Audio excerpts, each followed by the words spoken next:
He was homeless with 2 kids, sleeping in a beat-up van, getting by on food pantry handouts and a hope that had worn down more than the van's brake pads. But when Marcus Deshawn Williams threw in an $8,000 bid on what looked like scrap metal, he unknowingly bought a Soviet aircraft carrier concealing a cargo hold that would flip his world upside down. Inside that corroded behemoth wasn't just abandoned equipment. It was $180 million in gold from Cold War operations and dangerous people who'd stop at nothing to keep it hidden. Before we jump into the story, make sure to hit subscribe because tomorrow we've got something extra wild lined up that's going to leave you speechless. The rain pounded the windshield of the 1998 Ford Aerostar like it had a personal grudge. Marcus Deshawn Williams sat behind the wheel, engine killed to conserve fuel, watching water droplets chase each other down the glass while his 2 children slept in the rear.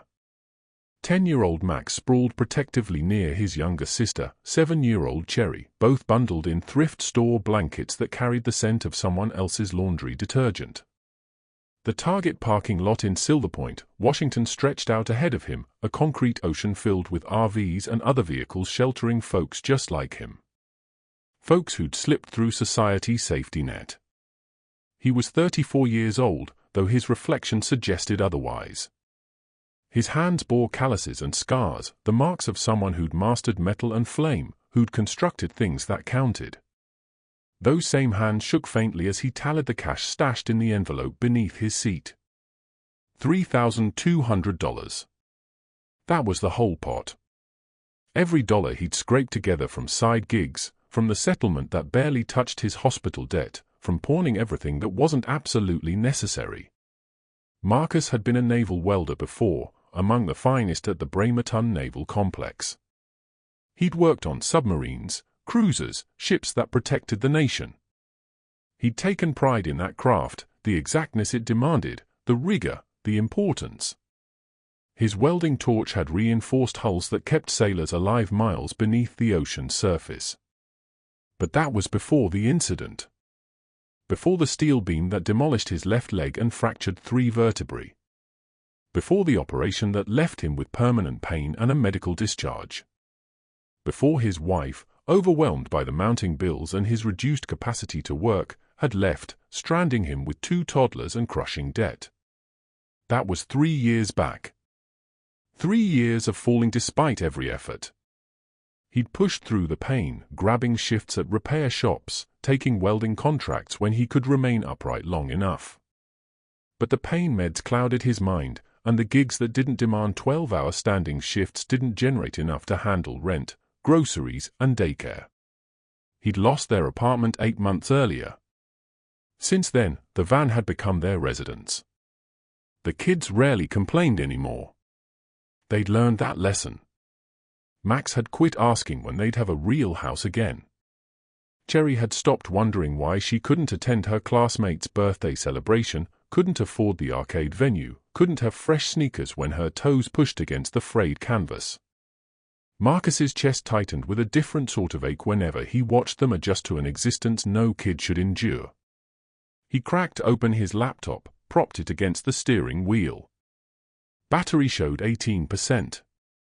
He'd juiced it up at the public library earlier along with his phone. The Wi-Fi signal from Target was spotty but workable. This had evolved into his nightly ritual. After the kids dozed off, he'd browse employment boards, housing relief programs, anything that might serve as an escape route from this pit. But tonight, something unusual grabbed his attention.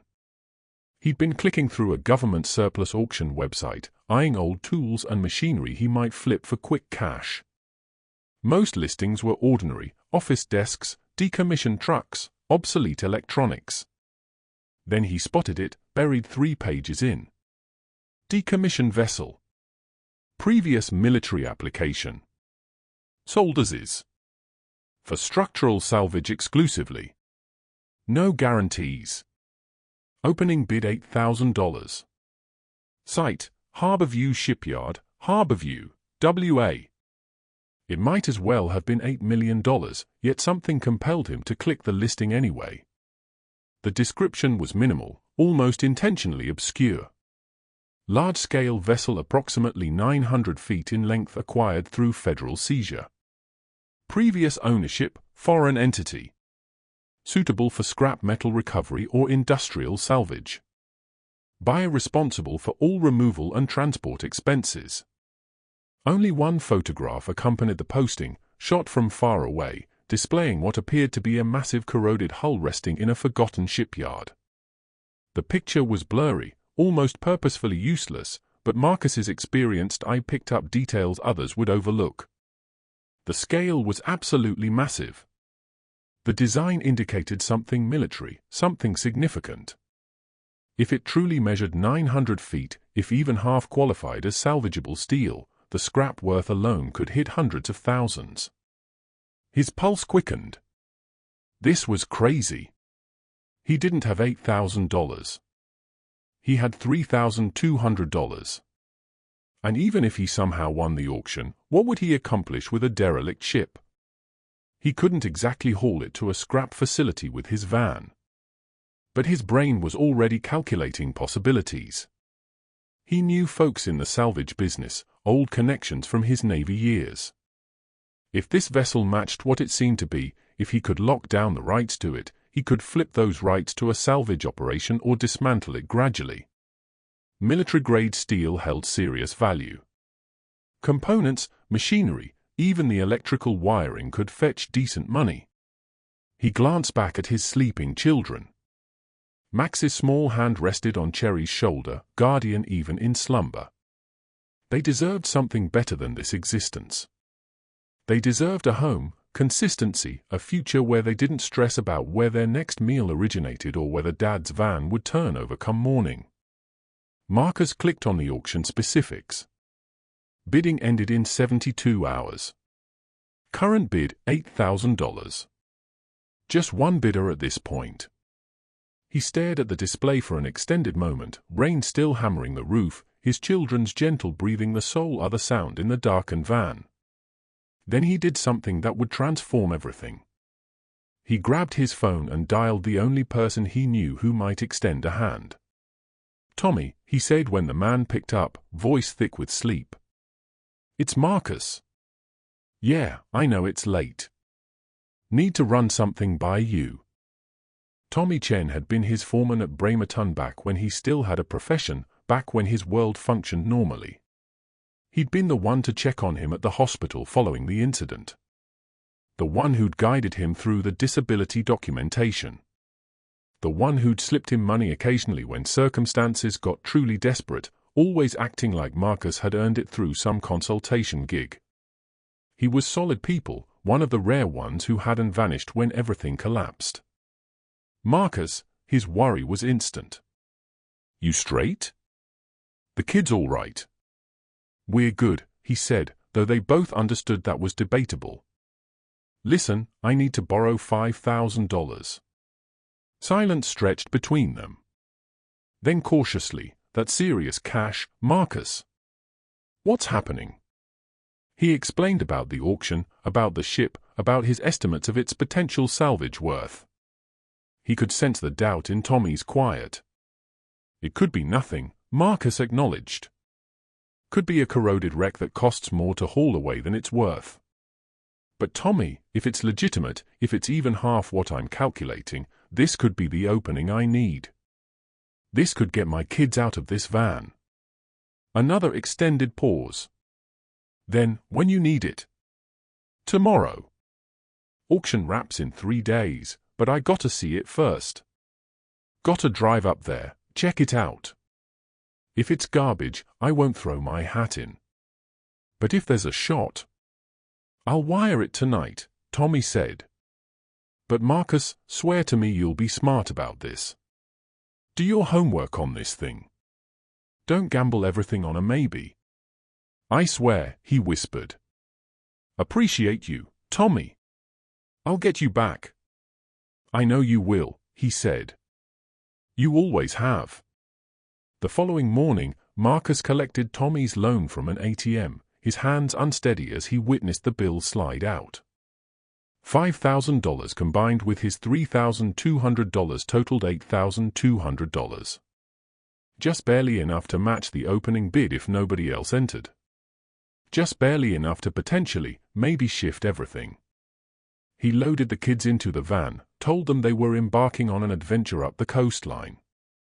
Max looked at him with those two knowing eyes, the eyes of a kid who'd mastered reading between the lines of adult hope, but he didn't press for details, just made sure Cherry had her tattered stuffed bunny and her coloring supplies. Harborview was 200 miles north, a 5-hour trek up Highway 5. The town had formerly been a bustling fishing hub, but like countless coastal settlements, it had gradually withered as the industry crumbled. Marcus had looked it up the previous night on his phone. Population 800 and dropping.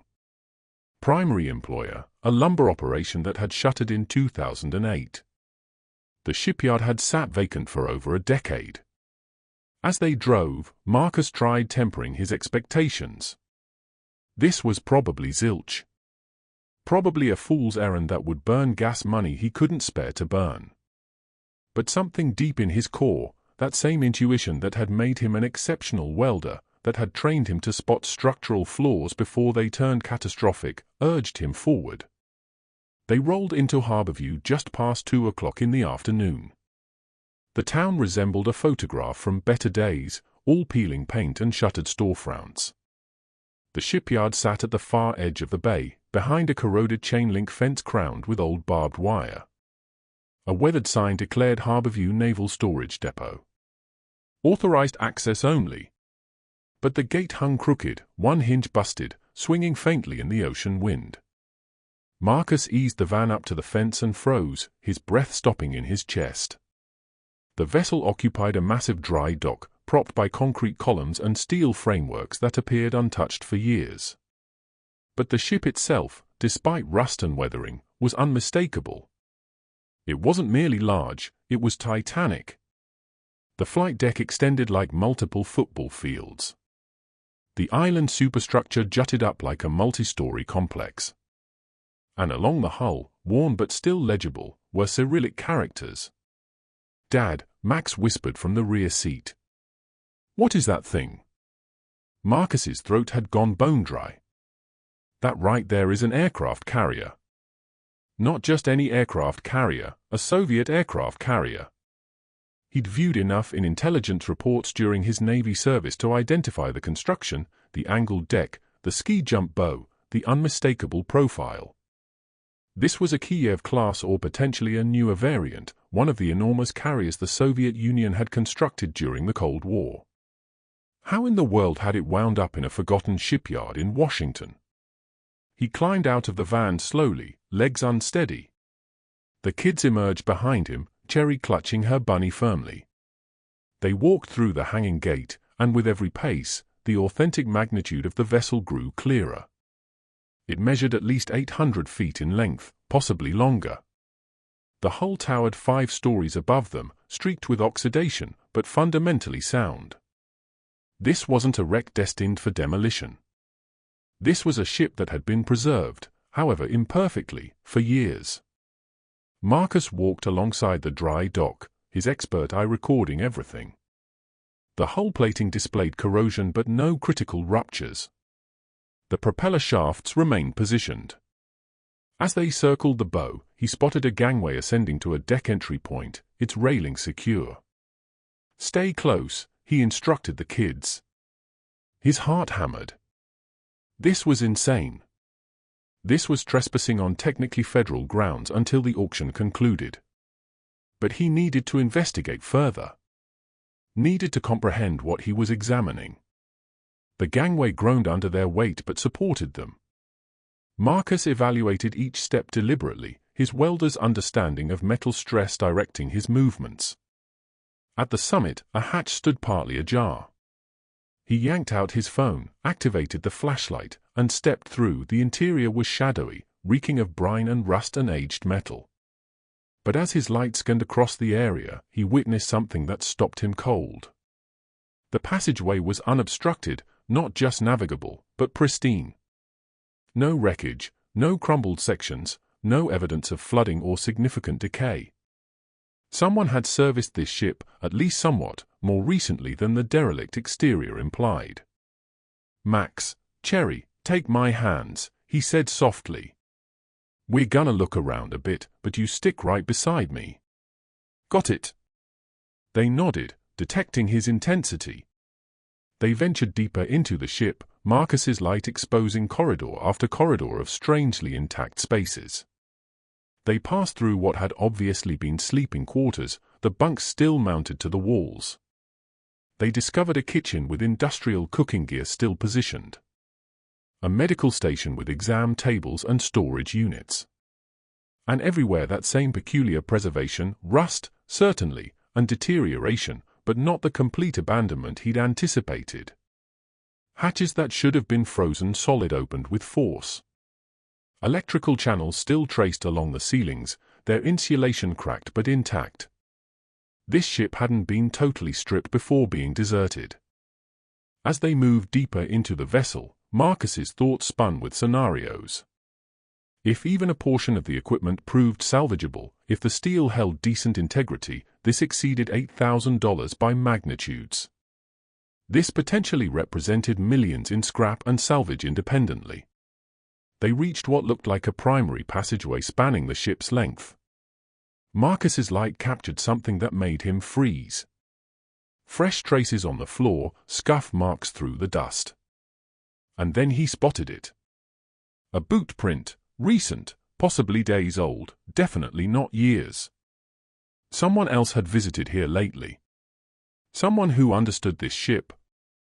A shiver crawled down his back. He drew the kids nearer. "We're heading back to the van now," he said, maintaining his voice steady but decisive. As they backtracked toward the exit, Marcus's flashlight swept across a chamber they'd walked past earlier. This time, something grabbed his attention. He stopped at the entrance, directing his light inward. It was some type of administrative space, likely for the ship's commanding officers. A desk still rested against one wall, documents spread across its top, shielded from weather by the sealed compartment. Marcus stepped inside rapidly, snatched a stack of the papers, and shoved them into his jacket pocket. If these were ship records, they might reveal more about what he was actually examining. They rushed back to the van as the sun started dropping over the Pacific. The kids remained silent, picking up on something that had transformed in their father's bearing. Marcus sat behind the wheel, hands clamping the rim, gazing up at the enormous hull that dominated the fading light. This was lunacy.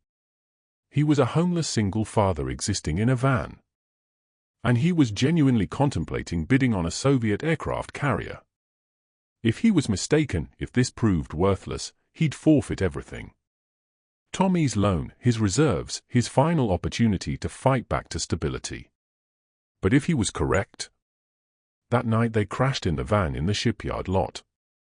Marcus couldn't force himself to depart, terrified that if he drove off, the entire situation would evaporate like a hallucination.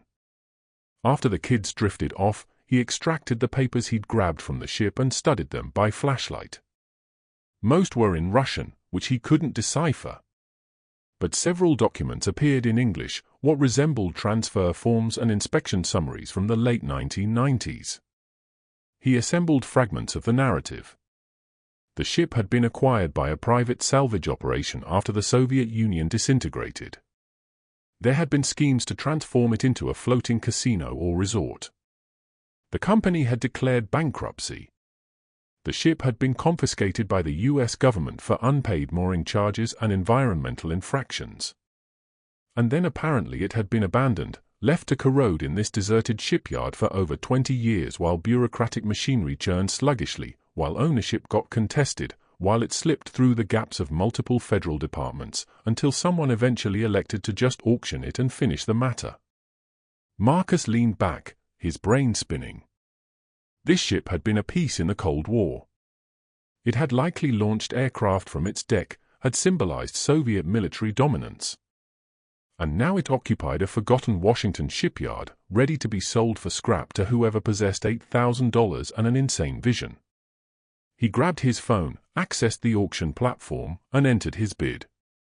$8,000.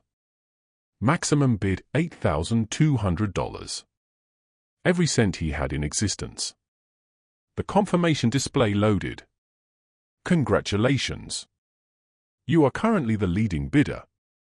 Marcus set down his phone and gazed out at the dark outline of the carrier, barely distinguishable in the moonlight.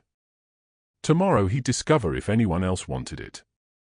Tomorrow he'd find out if this wager would rescue his family or obliterate what little they still possessed. But tonight, sitting in his van with his children sleeping soundly behind him, staring up at a Cold War monument that had somehow transformed into his last-ditch effort, Marcus Deshawn Williams permitted himself something he hadn't experienced in ages. Hope. The 72 hours until the auction concluded felt like the longest 3 days of Marcus's existence. They remained in Harborview, Marcus too anxious to drive off, too committed now to leave the ship unmonitored. He relocated the van to various locations around town to dodge attention, used the public restroom at a gas station for washing up, purchased cheap sandwiches and fruit from a dollar store to feed the kids. Every couple hours, he verified the auction platform on his phone, his pulse racing each time the page appeared. The bid remained at $8,000. Nobody else appeared interested in a derelict Soviet carrier in the middle of nowhere. Why would they be? The logistics exclusively of handling anything with it were catastrophic. You'd require massive machinery, environmental permits, a strategy for hundreds of tons of potentially hazardous materials. But Marcus had conducted his investigation during those 3 days. He'd contacted Old Navy connections, posed cautious inquiries about ship salvage, about scrap metal markets, about what a vessel like this might hold. And the more he discovered, the more persuaded he became that he'd encountered something remarkable. A carrier this magnitude would hold thousands of tons of steel. At present scrap rates, that exclusively could be valued over $1 million. But beyond that, it would hold copper cables, brass components, aluminum parts, potentially rare metals in electronic frameworks. If the ship's machinery was still primarily whole, if the engines and generators and radar equipment hadn't been removed, the worth could be exponentially greater. On the third day, at precisely 3 p.m. Pacific time, the auction terminated. Marcus sat in the van, hands trembling as he reloaded the page on his phone. The screen appeared slowly, each moment an eternity. Auction closed. Winning bid $8,000. Bidder, M. Williams. Congratulations on your purchase. He'd won. Against all probability, against all logic. He'd just purchased a Soviet aircraft carrier for $8,000. Max glanced up from his drawing pad. Dad, you good? You look weird. Marcus realized he was sobbing, laughing, and sobbing simultaneously. He pulled both kids into a tight embrace. We're gonna be all right, he whispered into their hair. I don't know how yet, but we're gonna be all right. The documentation required another week to complete. Federal bureaucracy operated at its own rhythm.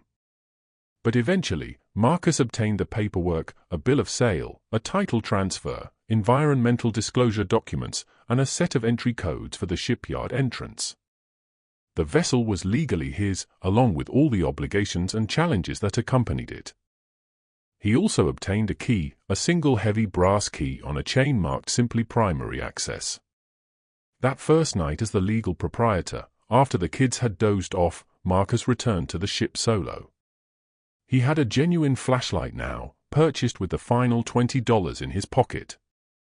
He used the new entry code to unlock the shipyard entrance properly, then walked up the gangway with a peculiar blend of dread and excitement. This time he investigated more systematically. He was searching for the ship's engineering sections, the locations where the genuine worth would be. He descended level by level, tracing passageways that seemed to stretch endlessly into the ship's interior. The beam from his flashlight revealed details he'd overlooked before, Cyrillic markings on machinery, weathered propaganda posters on walls, a hammer and sickle symbol painted on a bulkhead. He was living in a van with his kids, and he now possessed a fragment of Soviet military legacy. The ridiculousness of it would have been amusing if it weren't so frightening. Deep in the ship, probably 4 or 5 levels down, Marcus located what he'd been hunting for, the primary engineering compartment. His light swept across enormous turbines, generators the size of vehicles, control panels featuring hundreds of dials and switches. It was all still present, dusty, corroded, but whole. This machinery exclusively was worth a fortune to the proper buyer. He navigated through the area carefully, recording everything mentally. The primary reduction gears seemed operational. The propeller shaft bearings were frozen, but recoverable. The auxiliary power systems looked like they'd been powered down correctly, not simply deserted. Then his light captured something strange. In the distant corner of the engineering compartment, partially concealed behind a coolant reservoir, there was a hatch he hadn't spotted before. It was smaller than the standard hatches, painted the identical shade as the wall surrounding it, almost disguised. And unlike everything else on the ship, this hatch was pristine, no rust, no deterioration. The metal around the locking mechanism was scratched like it had been accessed recently. Marcus approached cautiously, his welder's intuition alerting him that something was wrong. He inspected the hatch thoroughly. It had a wheel lock like a submarine entrance, and beside it, a keyhole. He extracted the brass key he'd been provided with the documentation, his pulse hammering. He tested it in the lock. It fit. The key rotated with a well-lubricated click that shouldn't have been feasible on a ship deserted for 20 years. Marcus gripped the wheel and twisted. It shifted smoothly, too smoothly. Someone had serviced this. Recently. The hatch swung open, exposing a ladder dropping into blackness below the engineering level. Marcus paused. Every instinct urged him to seal the hatch, to exit, to grab his kids and drive distant from this location. But the same relentless determination that had sustained him battling through 3 years of homelessness, that had driven him to place an absurd bid on a ship he couldn't afford, propelled him onward. He descended the ladder, his flashlight beam slicing through the darkness below. The area at the bottom differed from the rest of the ship, dry, climate-regulated somehow. The air tasted stale, but not briny, not corroded. This zone had been sealed, safeguarded. His light swept across the space and he gasped. He was standing in a cargo bay that shouldn't exist on an aircraft carrier. The walls were packed with steel containers, each roughly the size of a compact car, each secured with heavy locks. And in the center of the bay, positioned on an elevated platform, was something that made his blood freeze. A vault. A massive bank-style vault entrance, at least 6 feet tall, with a combination lock that gleamed in his flashlight beam like it had been maintained yesterday. Marcus stood paralyzed, his thoughts racing. This wasn't standard for an aircraft carrier. This had been modified, redesigned, converted into something else. And someone, somewhere, understood it was here. Those fresh boot prints he'd witnessed, that well-serviced hatch, this preserved area, it all signified one thing. He wasn't the sole person interested in this ship. And whatever resided inside that vault, whatever occupied those containers, it was valuable enough that someone had been discreetly maintaining access to it for years. Marcus retreated toward the ladder, his hands quaking. He climbed up rapidly, secured the hatch behind him, and practically sprinted through the corridors back to the upper levels. When he finally exploded out onto the open deck, inhaling the frigid Pacific air, his mind was whirling with questions and ramifications he didn't want to confront. He'd purchased more than a ship. He'd acquired a secret. And secrets this meticulously protected, this intentionally concealed, were always hazardous. As he walked back down the gangway toward his van, where his children slept peacefully, oblivious that their father had just encountered something far larger than a straightforward salvage operation, Marcus reached a decision. Tomorrow, he'd start making contacts. He needed to understand what he'd actually bought. He needed to comprehend what was in that vault, who'd been maintaining it, and why.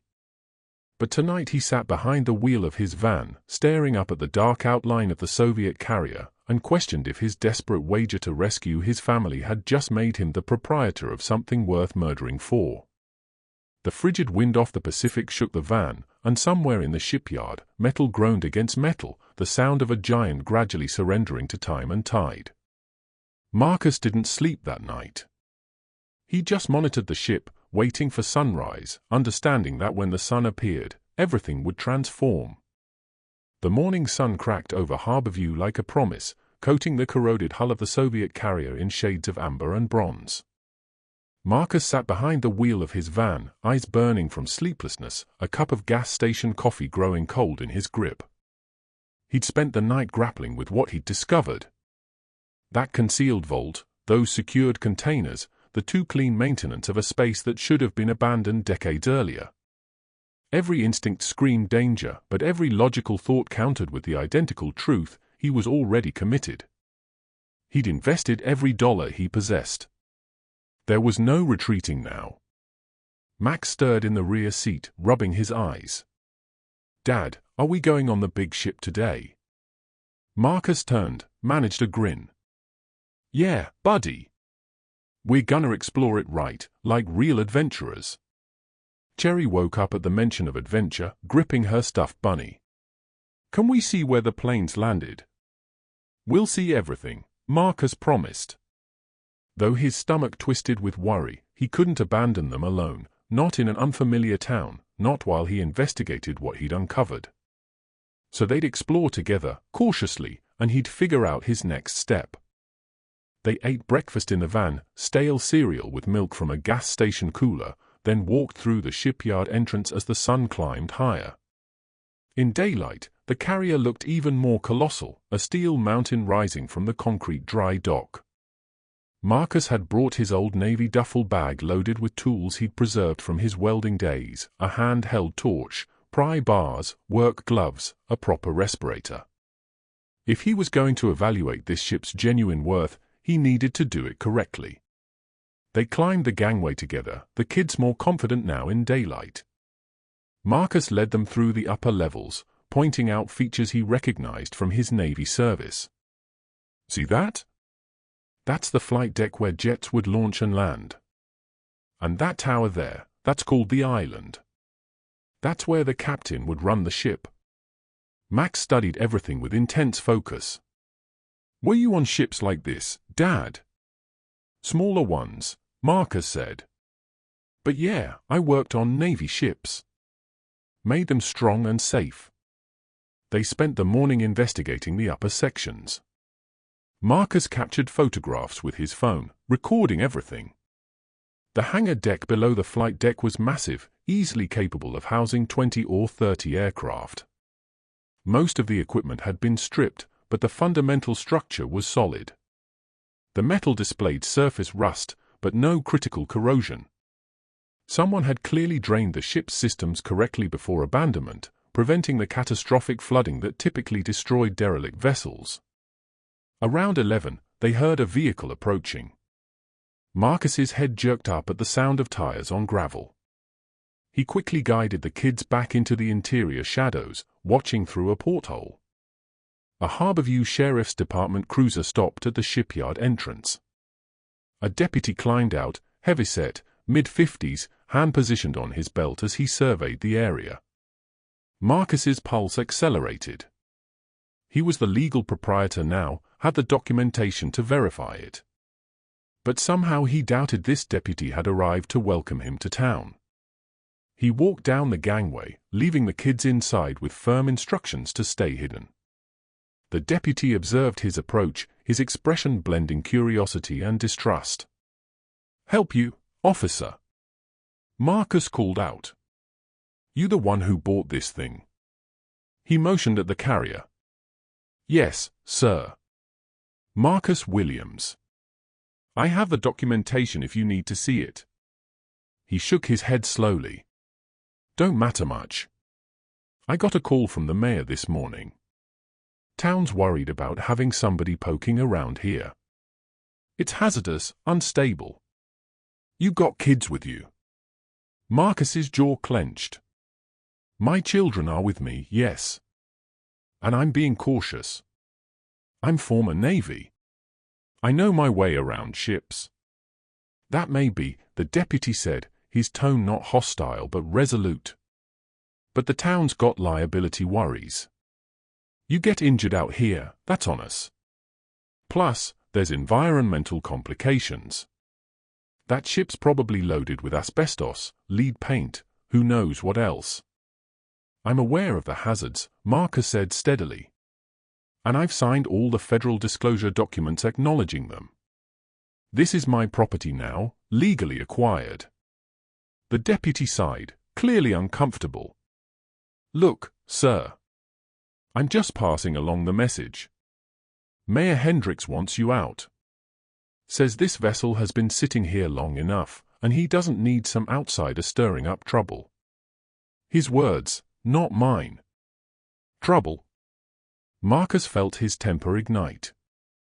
"I just purchased this ship. I haven't stirred up any trouble, and I have every legal right to be here." "Maybe so," the deputy conceded. "But this is a small town. People don't appreciate change, and they especially don't appreciate someone rolling in planning to do God knows what with a 1,000-ton Soviet warship sitting in their backyard." He paused. "You got a place to stay?" Marcus hesitated. "We're managing." His eye shifted to the van, to the blankets visible through the windows, and his expression softened marginally. "Right. Well, I'd recommend you find somewhere else to manage it. Town's not welcoming to your situation. People notice things." It was a warning, not quite a threat, but close enough. Marcus nodded slowly. "Understood. Appreciate the heads up." After he drove away, Marcus stood for a long moment, anger and fear battling in his chest. He'd known this wouldn't be simple, but he hadn't anticipated resistance so immediately. Small towns could be closed off, wary of outsiders.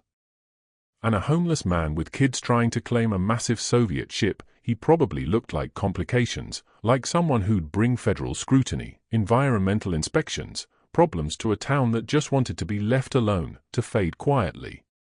He climbed back up to the ship, found the kids playing in what had been the officers' quarters. "Change of plans," he said. "We're gonna work faster than I thought." That afternoon, Marcus explored more intensively. He needed to comprehend what he genuinely possessed. Needed to locate something concrete he could use to either sell the salvage rights or secure financing to properly exploit the ship's value. He descended into the lower levels, the kids following closely, their flashlights dancing across bulkheads covered in Cyrillic instructions and faded caution signs.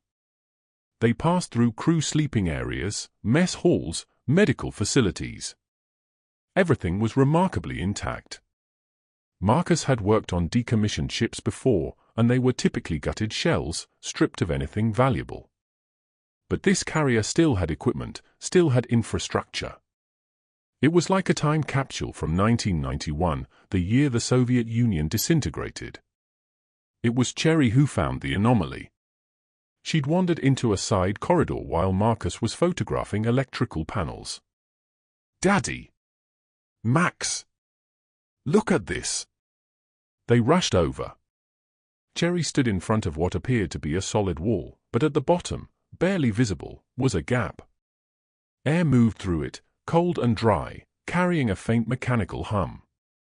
Marcus knelt down, examining the wall more thoroughly. It wasn't a wall at all. It was a sliding panel cleverly camouflaged to match the surrounding bulkheads. He ran his hands along the edges, located a recessed handle. He pulled. Nothing. It was locked from the inside. "Max, shine your light here," Marcus directed. In the beam, he could see a small keypad beside the handle, its LED display dark. This was modern technology, not Soviet era. Someone had installed this after the ship was deserted. Marcus felt that familiar chill crawl down his spine. This was connected to what he'd discovered last night. Had to be in another secret space, another hidden modification. He extracted his pry bar, worked it into the gap at the bottom of the panel. The metal was thin, decorative rather than structural. With effort, He bent it back far enough to peer inside. A cargo bay stretched beyond, maybe 30 feet deep, and it was packed: wooden crates, metal containers, stacked equipment covered in protective tarps.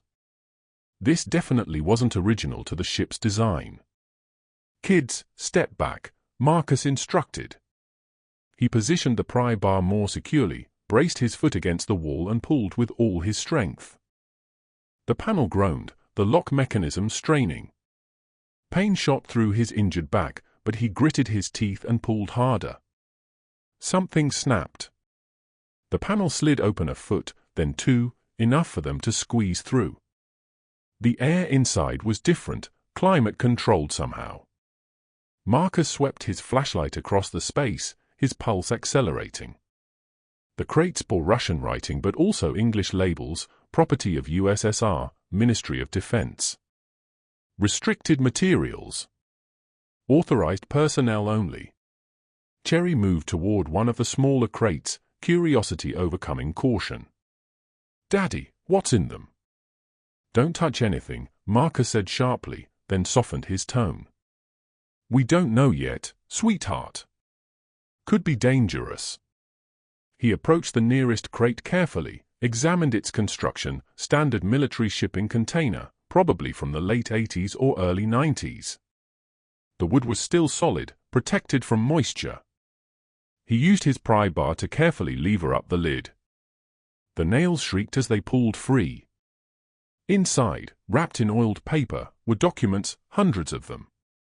Marcus pulled one out carefully, unfolded it: official-looking forms, all in Russian, with stamps and signatures. He couldn't read the Cyrillic, but he recognized certain universal elements: dates, numerical codes, official seals. He moved to another crate, opened it. More documents, but these included photographs, black and white images of military installations, submarines, aircraft. Intelligence materials, he realized with growing unease. This was classified information, the kind of stuff that got locked in vaults and burned when regimes changed. The third crate he opened changed everything. Nestled in foam padding were small wooden boxes, each about the size of a cigar box. Marcus opened one. Inside, wrapped in cloth, were gold coins, Russian gold rubles, dozens of them, their surfaces gleaming despite decades in storage. He opened another box. More gold, but also platinum coins. Another box held diamonds, rough-cut stones in small velvet bags. His hands began to shake. This wasn't just documents and memorabilia. This was wealth, concentrated, portable wealth, the kind you'd gather if you were planning to defect or needed to disappear. "Dad," Max's voice was small, worried. "You're shaking." Marcus set down the box, tried to steady his breathing. "I'm okay. Just surprised." He looked around the cargo bay with fresh eyes. If every crate held similar contents, if this was just the tip of what had been hidden on this ship. He needed help. Needed someone who could read Russian, who understood Cold War history, who could tell him what he'd actually found. But more immediately, he needed to get his kids somewhere safe. Because if he'd figured out there were valuables here, others would too. Maybe already had. They spent another hour exploring. Marcus found more crates, some containing artwork, rolled canvases that he didn't dare examine too closely. Others held Soviet medals and military decorations, thousands of them. There were crates of watches, expensive timepieces from Western manufacturers. And in the back, secured to the deck with heavy chains, were metal containers marked with radiation symbols. Marcus didn't go near those. Whatever was in them, it was beyond his expertise and potentially lethal. By late afternoon, they'd catalogued what they could. Marcus had filled his phone with photos, careful not to post anything online or send anything to anyone. Yet, he needed to think, needed a strategy. As they prepared to leave the cargo bay, he noticed something he'd missed before: a door at the far end, made of reinforced steel with another modern keypad lock beside it. He approached it, tried his brass key. Nothing. This lock was electronic, required a code. But next to the keypad was a small placard, and unlike everything else, this was in English. Vault access. Authorized personnel only. Code required. Unauthorized entry will trigger silent alarm. Silent alarm. Marcus stepped back rapidly. If this was active, if someone was still monitoring it. "We need to leave," he said urgently. "Now." They rushed back through the ship, Marcus's mind racing. The cargo bay was one thing, potentially explainable as forgotten Soviet materials. But that vault, that modern security, that suggested something else entirely. Someone had been using this ship even after it was supposedly abandoned. And they might not appreciate a new owner stumbling onto their secret. As they climbed down the gangway, the sun beginning to descend over the Pacific, Marcus made a decision. Tonight, after the kids were asleep, he'd return. He'd bring his welding equipment and he'd get through that vault door. Because whatever was inside, it was the key to understanding what he'd really purchased. And if there was danger, better to confront it now than wait for it to find him. That night, Marcus parked the van at a different spot, behind an abandoned fish processing plant on the edge of town. He waited until both kids were deeply asleep, then quietly gathered his equipment. He'd kept his old welding rig, a portable oxyacetylene setup that fit in a backpack. It was outdated, inefficient, but it could slice through steel when necessary. The shipyard was pitch black, illuminated only by moonlight reflecting off the water. Marcus approached cautiously, every shadow a potential threat. He climbed the gangway, moved through the familiar corridors with his flashlight off, navigating by memory and the faint ambient light from portholes. In the cargo bay, he paused, listening. Nothing but the creak of metal and the distant sound of waves. He approached the vault door, examined it more closely. It was serious security, probably installed in the mid-2000s based on the keypad technology. The door itself was at least 4 inches of reinforced steel. Cutting through it would take hours and make enough noise to wake the dead. But Marcus hadn't survived 3 years of homelessness by surrendering when things got difficult. He examined the door frame, the way it was mounted to the ship's structure.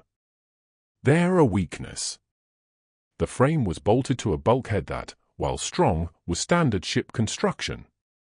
He could cut through the bulkhead beside the frame, create an opening without triggering whatever alarm system protected the door itself. He set up his equipment, put on his respirator and safety glasses. The torch hissed to life, its flame a brilliant blue-white in the darkness. He began cutting slowly, methodically, using every bit of skill he'd learned in a decade of naval welding. The metal resisted, but gradually a line of molten steel appeared, dripping down like liquid fire. An hour passed. 2. His back screamed in protest, but he ignored the pain, focused on the cut. Finally, a section of bulkhead large enough to crawl through began to separate. He pried it back carefully, the hot metal singing, and squeezed through into the space beyond. His flashlight beam swept across the vault interior, and Marcus Dishon Williams, homeless single father who'd bid $8,000 on a derelict ship, stopped breathing. What happens next will reveal a secret worth $180 million in gold, expose a Cold War conspiracy that powerful people thought they'd buried forever, and remind us that sometimes the biggest gambles come with the highest stakes.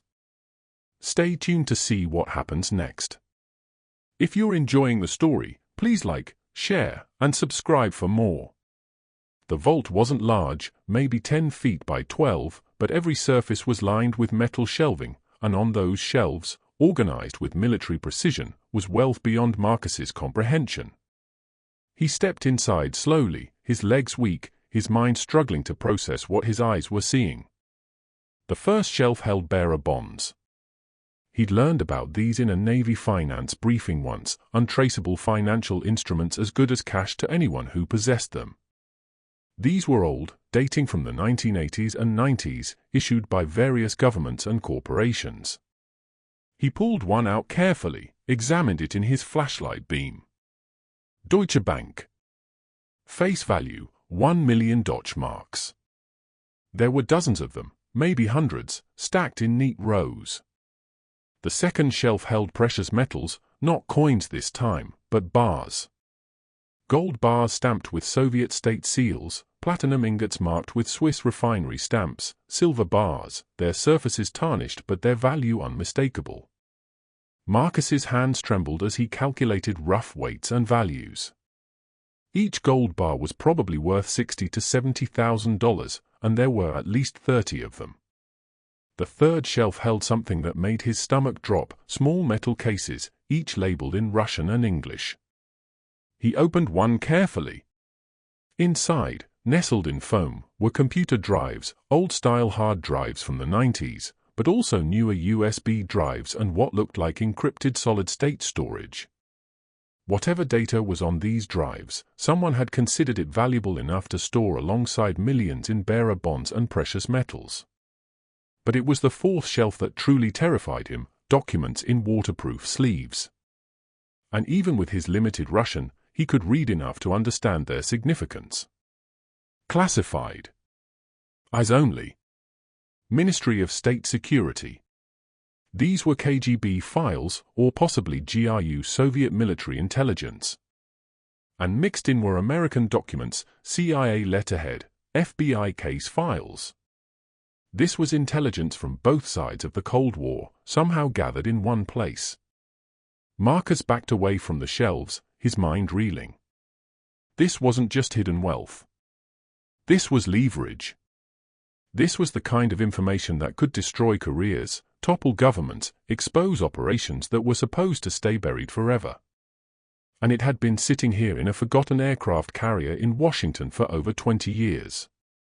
He pulled out his phone, started photographing everything. He needed evidence, needed documentation, because he realized with absolute certainty that he was in danger now, real danger. People didn't hide this much wealth and classified information without a plan to retrieve it. And that meant someone, somewhere, knew about this vault and would eventually come for it. As he photographed the last shelf, his flashlight caught something else, a small metal box, separate from the others, sitting on a lower shelf. He opened it. Inside was a letter, written in English on old stationery. The handwriting was shaky but legible. To whoever finds this. If you're reading these words, then I am likely dead and my plan has failed. My name is Viktor Sokolov. I was a colonel in Soviet naval intelligence. In 1991, as the Soviet Union collapsed, I was tasked with evacuating sensitive materials and assets from various installations. This carrier, the Admiral Gorshkov, was my means of escape. I gathered what you see here, not for personal gain, but as insurance. The bearer bonds were to fund a new life. The intelligence files were to ensure my safety should anyone try to silence me. But I grew old waiting for the right moment, and the ship became my prison rather than my salvation. The Americans seized it before I could act. I maintained access to this vault through intermediaries, always planning to retrieve these materials. But time ran out. If you found this, you now possess proof of crimes committed by both Soviet and American intelligence services. You possess wealth that multiple governments will claim is rightfully theirs. And you possess a target on your back. My advice, take the bearer bonds and disappear. Leave the files for those brave enough or foolish enough to face what they contain. Trust no one. Forgive me for the burden I have placed upon you. Viktor Sokolov, March 15, 2012. 11 years ago. Had Sokolov died then, or had he written this in preparation, still hoping to return? Marcus carefully folded the letter, placed it in his pocket. This changed everything. He wasn't just a salvager who'd stumbled onto forgotten treasure. He was now in possession of active intelligence materials that someone had been maintaining access to through intermediaries. Those fresh boot prints he'd seen, the well-oiled locks. Someone was still checking on this vault even after Sokolov's death.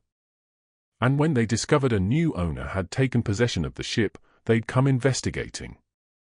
Marcus worked rapidly now, urgency overtaking caution. He couldn't take everything, couldn't safely transport millions in bonds and gold in his van without drawing attention. But he could take evidence. He grabbed several bearer bonds, photographed their serial numbers, then replaced them.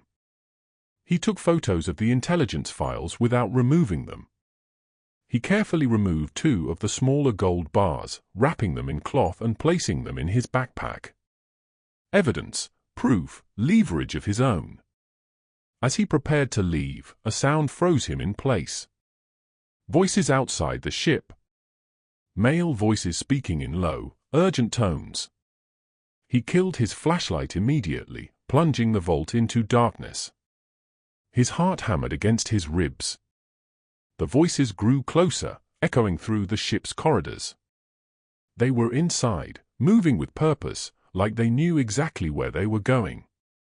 Marcus squeezed back through the opening he'd cut in the bulkhead, moved as quietly as possible through the cargo bay.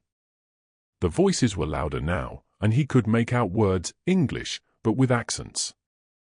Russian, Eastern European, he couldn't tell. The panel's been forced open, one voice said. Someone's been here. Check the vault, another commanded. See if anything's been taken. Marcus's blood turned to ice. They were maybe 50 feet away, moving toward his location. He looked around desperately. The cargo bay had no other exit except back the way he'd come, which would take him directly past them. He was trapped. Then he remembered the radiation-marked containers. He moved to them quickly, crouched behind them. If the men were cautious, if they respected the radiation warnings, they might not search thoroughly behind them. It was a desperate gamble, but he had no choice. Flashlight beams swept into the cargo bay.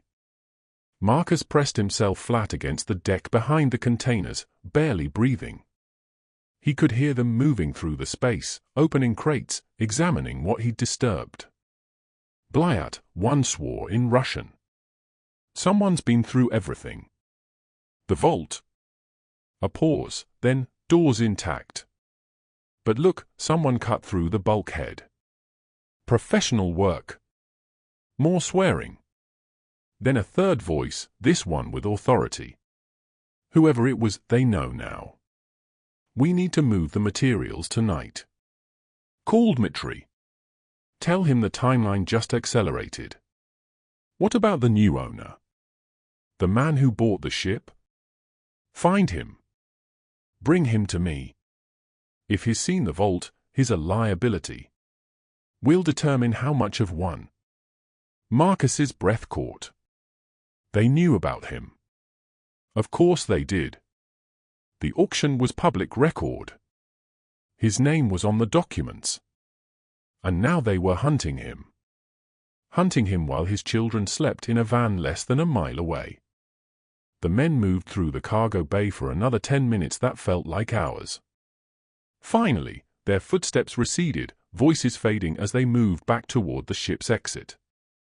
Marcus waited, counting to 500, then 1,000, before he dared to move. When he finally stood, his legs nearly gave out. He grabbed his backpack, made sure the gold bars were secure, and crept toward the exit. The ship was dark and silent again. He moved like a ghost through the corridors, every sense heightened, expecting at any moment to run into the men. But he made it to the upper deck without incident. From the rail, he could see headlights in the shipyard below. A dark SUV, maybe 2, engines running. The men were loading equipment, preparing to move the vault's contents. Marcus didn't wait to see more. He climbed down the gangway on the opposite side of the ship, the side facing the water, and made his way around the dry dock, staying in shadows. It took 20 minutes of careful movement to reach the shipyard's far gate, and another 10 to circle back to where he'd left the van. The van sat undisturbed, and through the window, he could see both kids still sleeping peacefully. Marcus climbed into the driver's seat, his hands shaking so badly he could barely grip the wheel. He started the engine, drove slowly out of the fish plant parking lot, lights off until he reached the main road. As he drove south out of Harborview, checking his rearview mirror constantly for following headlights, Marcus's mind raced. He had evidence. He had photographs, documents, 2 gold bars worth over $100,000. He had proof that something massive was hidden on that ship. But he also had men hunting him. Men who spoke Russian and clearly had no qualms about dealing with liabilities. He needed help. Real help. Federal authorities maybe, or journalists who could expose this before he disappeared. But who could he trust? Sokolov's letter had said, trust no one. And he'd been a professional spy, someone who understood betrayal. As the lights of Harborview disappeared behind him, Marcus made a decision. He'd drive through the night, get to Seattle, find a safe place to stash the kids, and then he'd figure out how to fight back. Because he hadn't survived 3 years of homelessness, hadn't dragged himself and his children through hell and back, just to be erased by men who thought they could steal what was rightfully his. He'd bought that ship legally. Whatever was in that vault, whatever secrets it held, they belonged to him now. And Marcus Deshawn Williams, former Navy welder, single father, and now apparently the owner of $180 million in gold and Cold War secrets, was done running. The highway stretched out before him, dark and endless, leading toward an uncertain future. But in his backpack sat proof. In his phone sat documentation. And in his heart burned a fury that had been building for 3 years, the fury of someone who'd been pushed too far, who'd lost too much, who had nothing left to lose except his children and their future. He glanced in the rearview mirror at Max and Cherry, still sleeping peacefully, unaware that their father had just stumbled into something that would either save them or destroy them. "We're going to be okay," Marcus whispered, more to himself than to them. "I'm going to make sure of it." Behind him, Harborview faded into the night. Ahead, the unknown. And somewhere between, the massive Soviet carrier sat in its dry dock, holding secrets that powerful people would kill to protect. The game had changed, and Marcus Deshawn Williams was no longer just a player. Whether he wanted to be or not, he was now at the center of it all. Seattle looked different through the eyes of someone being hunted.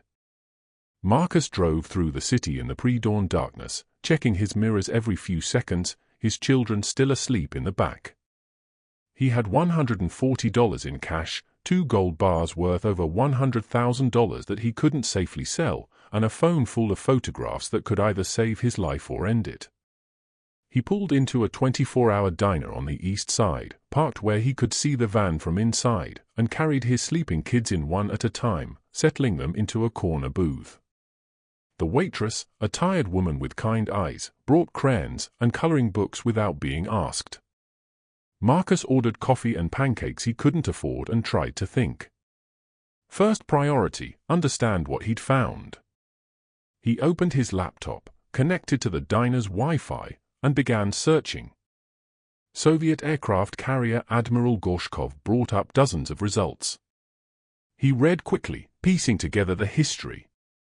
The Admiral Gorshkov had been launched in 1975, a Kiev-class carrier that served in the Soviet Pacific Fleet. It had been decommissioned in 1993 after the Soviet collapse, sold to a South Korean company for scrap. But it never made it to the scrap yard. Instead, it was purchased by a Chinese entertainment company that planned to convert it into a military theme park. That venture failed. Then it appeared briefly in auction listings in the early 2000s, changing hands multiple times before ending up in U.S. government custody due to unpaid fees and legal disputes. And then, nothing. It had simply disappeared from public records until the recent auction listing. Marcus sat back, his coffee growing cold. Someone had been using those missing years to maintain the ship as a storage facility. To keep Sokolov's vault secure while waiting for the right moment to extract its contents. And now Marcus owned it all, $180 million in gold, platinum, bearer bonds, and intelligence secrets that could bring down powerful people on multiple continents. His phone buzzed. A text from an unknown number. "Mr. Williams." We need to talk about your recent purchase. Your family's safety depends on it. Marcus's blood ran cold. They'd found his number, which meant they could find him. He looked at Max and Cherry, peacefully coloring at the table, innocent and unaware. He'd gambled everything on a Soviet warship to give them a better life. Now he had to figure out how to keep them alive long enough to claim it. Ownership disputed between multiple entities. After that, the trail went cold until it somehow ended up in Harborview.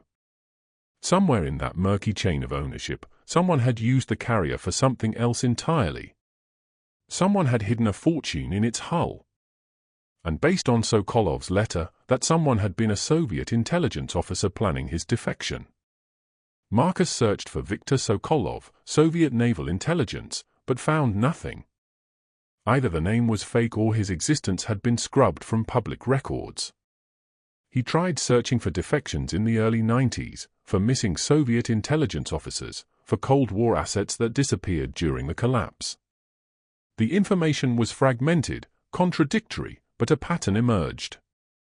Dozens of intelligence officers had defected or disappeared during that chaotic period. Billions in Soviet assets had vanished, never accounted for, and the agencies on both sides had spent decades trying to recover what was lost. He'd found some of it, maybe a lot of it. And now people wanted it back. The kids woke up as the sun rose, confused but adaptable as always. Marcus fed them, let them color, and made the hardest phone call of his life. He dialed Tommy Chen, the man who'd loaned him $5,000. The man who'd believed in him. "Tommy, it's Marcus. I need help. Real help." He told him everything. The ship, the vault, the men, the danger. He half expected Tommy to think he'd lost his mind.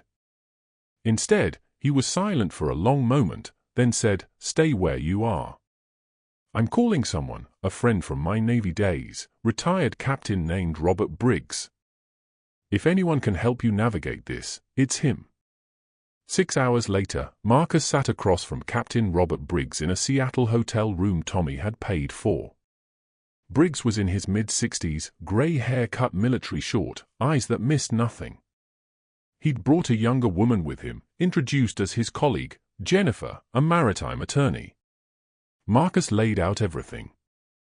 The photographs, Sokolov's letter, the 2 gold bars he'd taken as proof. Briggs examined each item methodically, his expression growing more serious with each piece of evidence. "You've stumbled into something significant," Briggs said finally. "This carrier, I remember when it went missing from the international tracking systems. There were rumors it was being used for smuggling, that intelligence services on multiple sides were interested in it. But it disappeared into bureaucratic limbo." He tapped Sokolov's letter. "If this is authentic, if a Soviet intelligence colonel really did use this ship to gather defection insurance, then what you found isn't just valuable, it's explosive. We're talking $180 million in gold and precious metals, plus classified intelligence. What do I do?" Marcus asked, his voice barely above a whisper. Jennifer, the lawyer, leaned forward. "Legally, you have a strong claim. You purchased the vessel through a legitimate federal auction. Everything on that vessel is legally yours as part of the sale, unless specifically exempted. The government didn't exempt anything in the paperwork, which means they either didn't know about the vault or they didn't care. But the men who came to the ship," Marcus said, "they're not going to care about legal paperwork." "No," Briggs agreed. "They won't. Which means you need to go public fast. Make this story so visible that making you disappear becomes impossible." Marcus thought of his children coloring in the next room, unaware their father was discussing assassination threats. "How?" Jennifer pulled out her phone. "I know a journalist, investigative reporter for the Seattle Times. She's broken stories about government corruption, organized crime. If we give her this exclusively, she'll run with it. And once it's public, you'll have protection.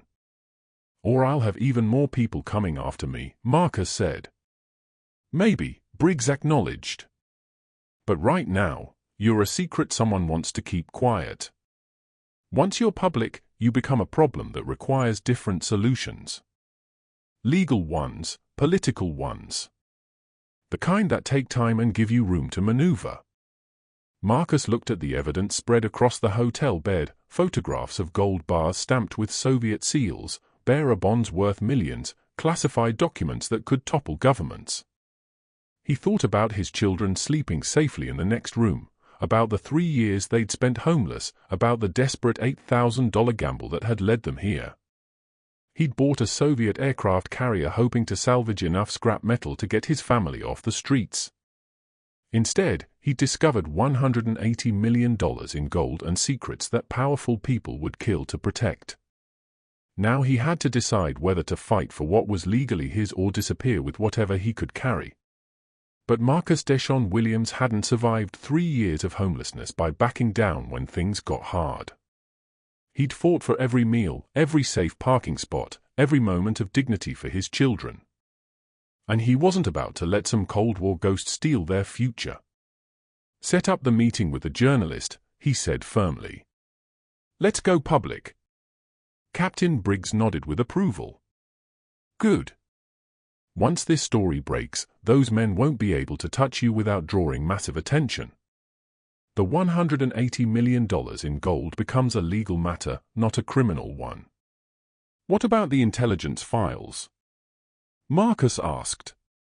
Won't the government try to seize those? Probably, Jennifer said. But that's a negotiation. You cooperate, turn over the classified materials, and in exchange, you keep the financial assets, the gold, the bonds. That's potentially life-changing money, even after legal fees and taxes. Marcus thought about Max and Jerry.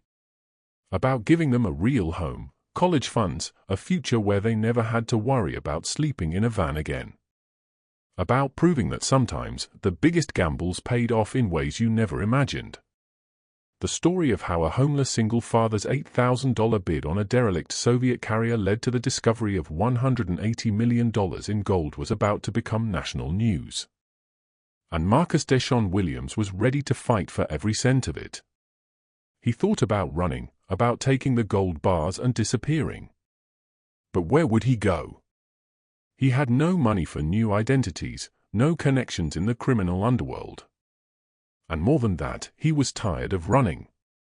He'd been running from poverty, from bad luck, from a system that had failed him for 3 years. Maybe it was time to stand and fight. Okay, he said.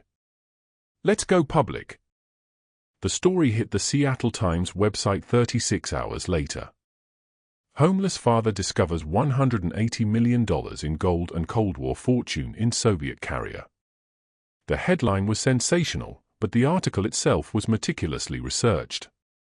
The journalist, Sarah Mitchell, had verified everything, interviewed Briggs, examined the photographs, even contacted federal officials for comment. The story exploded. Within hours, it was picked up by wire services. By the next morning, it was on national news. Marcus's face, his story, the incredible tale of a single father living in a van who'd bought a Soviet aircraft carrier and found a fortune in gold. It captured something in the public imagination. The comment sections filled with support. This man deserves every penny. Finally, someone beaten down by the system gets a break. Go get it, Marcus. But there were darker comments too, questions about whether he had the right to keep it, accusations that he was a thief, demands that the government seize everything. And then the legal challenges began. The first lawsuit came from the Russian Federation. Their lawyers argued that the materials in the vault were stolen Soviet state property, that the Russian government as successor state had legitimate claim to them. They filed in federal court demanding the immediate seizure and return of all materials, including the $180 million in gold. The second suit came from the U.S. government itself. The Department of Justice argued that any classified intelligence materials found on the vessel were government property regardless of the sale, that national security concerns superseded property rights. They wanted the files, the computer drives, everything that might contain sensitive information. The third suit came from an entity called Apex Maritime Holdings, a shell company claiming they were the legitimate owners of the vessel, that the federal auction had been improper, that they'd maintained the ship for years and deserved compensation. Apex Maritime Holdings. Marcus recognized them immediately from his research. This was the intermediary Sokolov had mentioned, the people who'd been checking on the vault. They'd crawled out of the shadows, forced into the open by the publicity. Jennifer assembled a legal team working on contingency. They get a percentage of whatever Marcus kept. It was his only option. He had no money for retainers, no assets except the ship and its contents. But Jennifer believed in his case, and more importantly, she believed they could win. The preliminary hearing was set for 3 weeks later. In the meantime, Marcus's life transformed in ways he couldn't have imagined. The hotel room became a permanent residence, paid for by a legal defense fund that had spontaneously appeared online. Strangers donated money, dozens of dollars at a time, thousands of people who saw themselves in his story. Within a week, the fund had raised over $200,000. But with visibility came danger. The threats started arriving through social media, through email, through anonymous letters slipped under his hotel room door. Give back what isn't yours. You're stealing from the Russian people. Your children will pay for your greed. Marcus hired security, off-duty police officers who watched the hotel, who escorted the kids to the temporary school they'd enrolled in. He couldn't sleep. Every footstep in the hallway made him jump. Every unknown phone number sent ice through his veins. He'd wanted visibility, protection through publicity. But he'd also painted a target on his back that glowed like neon. The hearing arrived on a grey October morning. Marcus, dressed in the only professional clothes he owned, a suit Jennifer's assistant had bought for him, walked into the federal courthouse in Seattle, surrounded by cameras, reporters shouting questions, supporters holding signs. Marcus's ship, Marcus's fortune, one read. Justice for working families, said another. Inside the courtroom, the opposing legal teams assembled like armies preparing for battle. Russian Federation lawyers in expensive suits. Department of Justice attorneys with briefcases full of national security arguments. Apex Maritime's corporate counsel, slick and calculating. And Marcus, with Jennifer beside him and a team of contingency lawyers who believed a homeless man deserved his shot at justice. The judge, a woman in her 50s named Honor Patricia Keene, surveyed the packed courtroom with a stern expression. This court will now hear arguments regarding the ownership and disposition of materials discovered aboard the vessel Admiral Gorshkov, purchased by Mr. Marcus Deshawn Williams at federal auction, she began. Let's be clear from the start, this is a complex matter involving international law, federal property rights, and national security concerns. We will proceed methodically and fairly. Jennifer stood.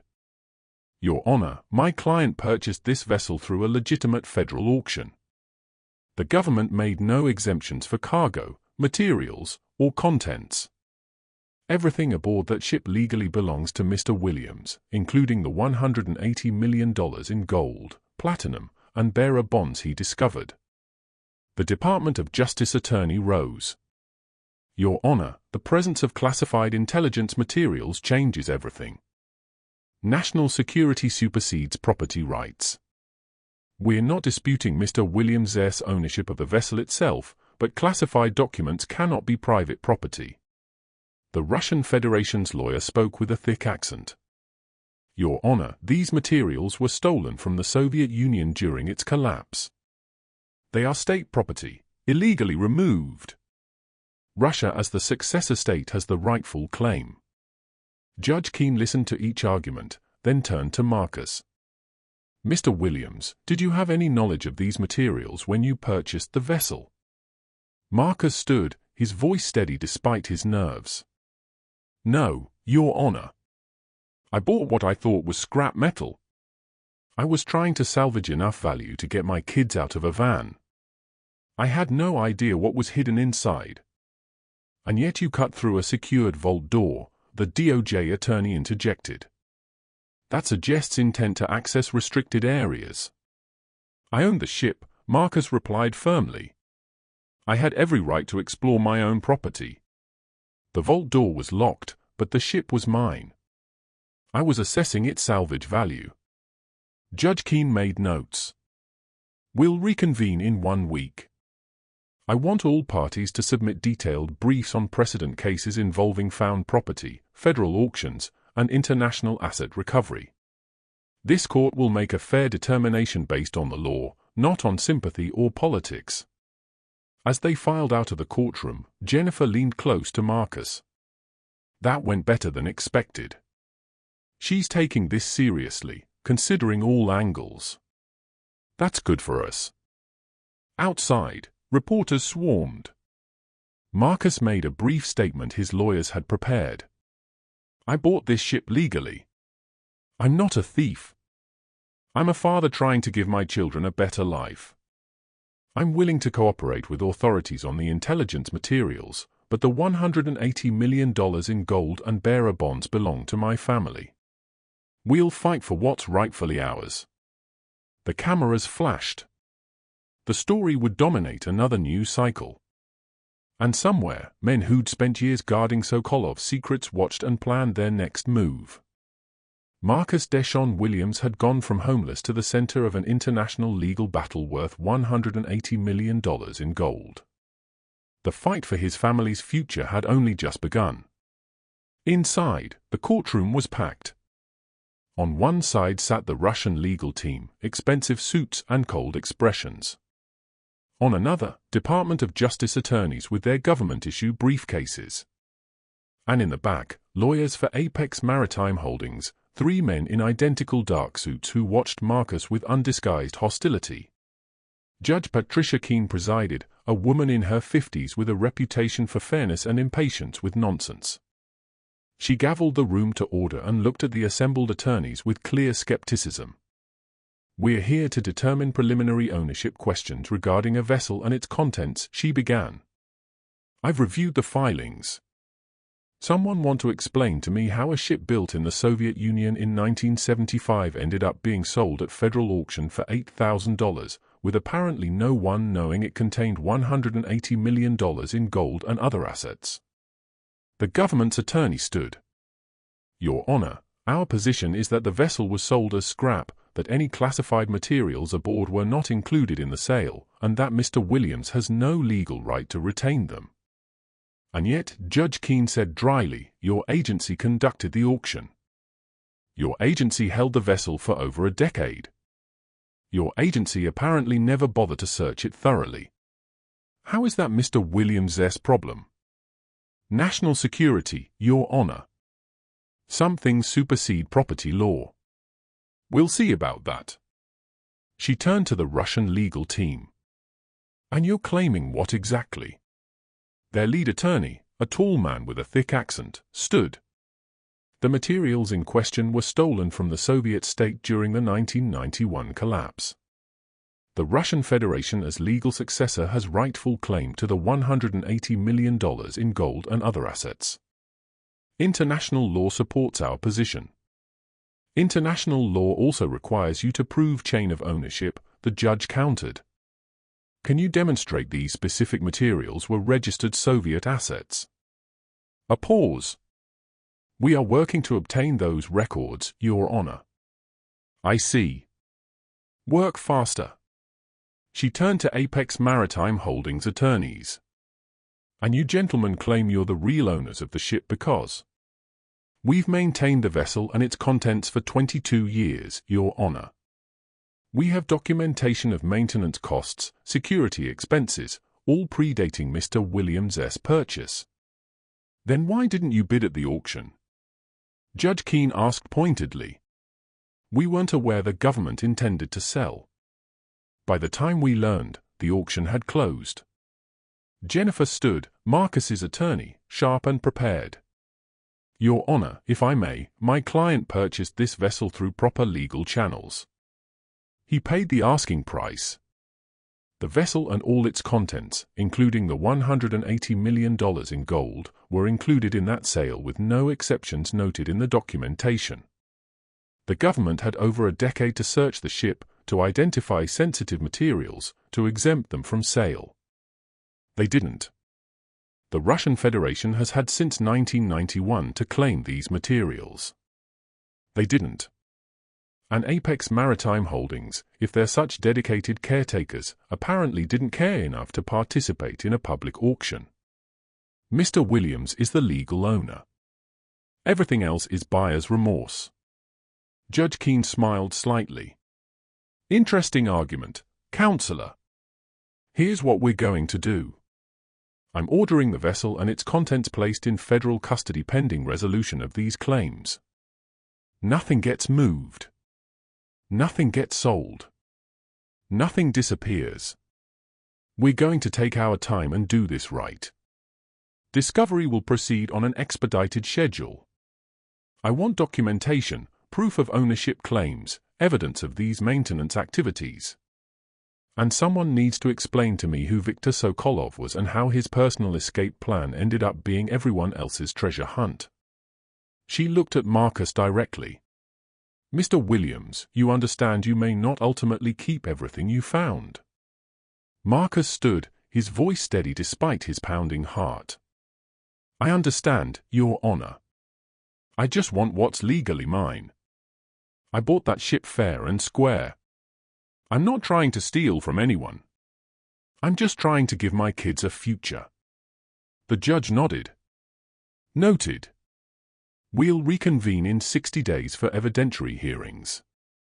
Until then, the vessel remains under federal protection, and Mr. Williams will cooperate fully with any reasonable requests for information or access. Court adjourned. As the gavel came down, Marcus felt Jennifer's hand on his shoulder. That was good, she whispered. She's skeptical of everyone, which means she's genuinely weighing the merits. We have a real shot. Outside the courthouse, Max and Cherry waited with the security detail. When they saw their father, both kids ran to him. Marcus knelt down, hugging them tight. Did you win, Dad? Max asked. Not yet, buddy, Marcus said. But we're fighting. And that's what matters. As they walked to the hotel, surrounded by security, cameras following their every move, Marcus thought about how far they'd come. From sleeping in a van to the center of an international legal battle. From scraping by on food bank donations to fighting for $180 million in gold. He'd gambled everything on a Soviet aircraft carrier. And win or lose, he'd already proven something important, that even when the world pushed you down, even when you had nothing left, you could still fight back.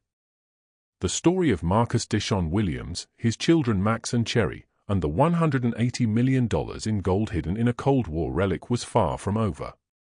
But for the first time in 3 years, Marcus allowed himself to believe they might actually win. Until then, everyone stays in their corners.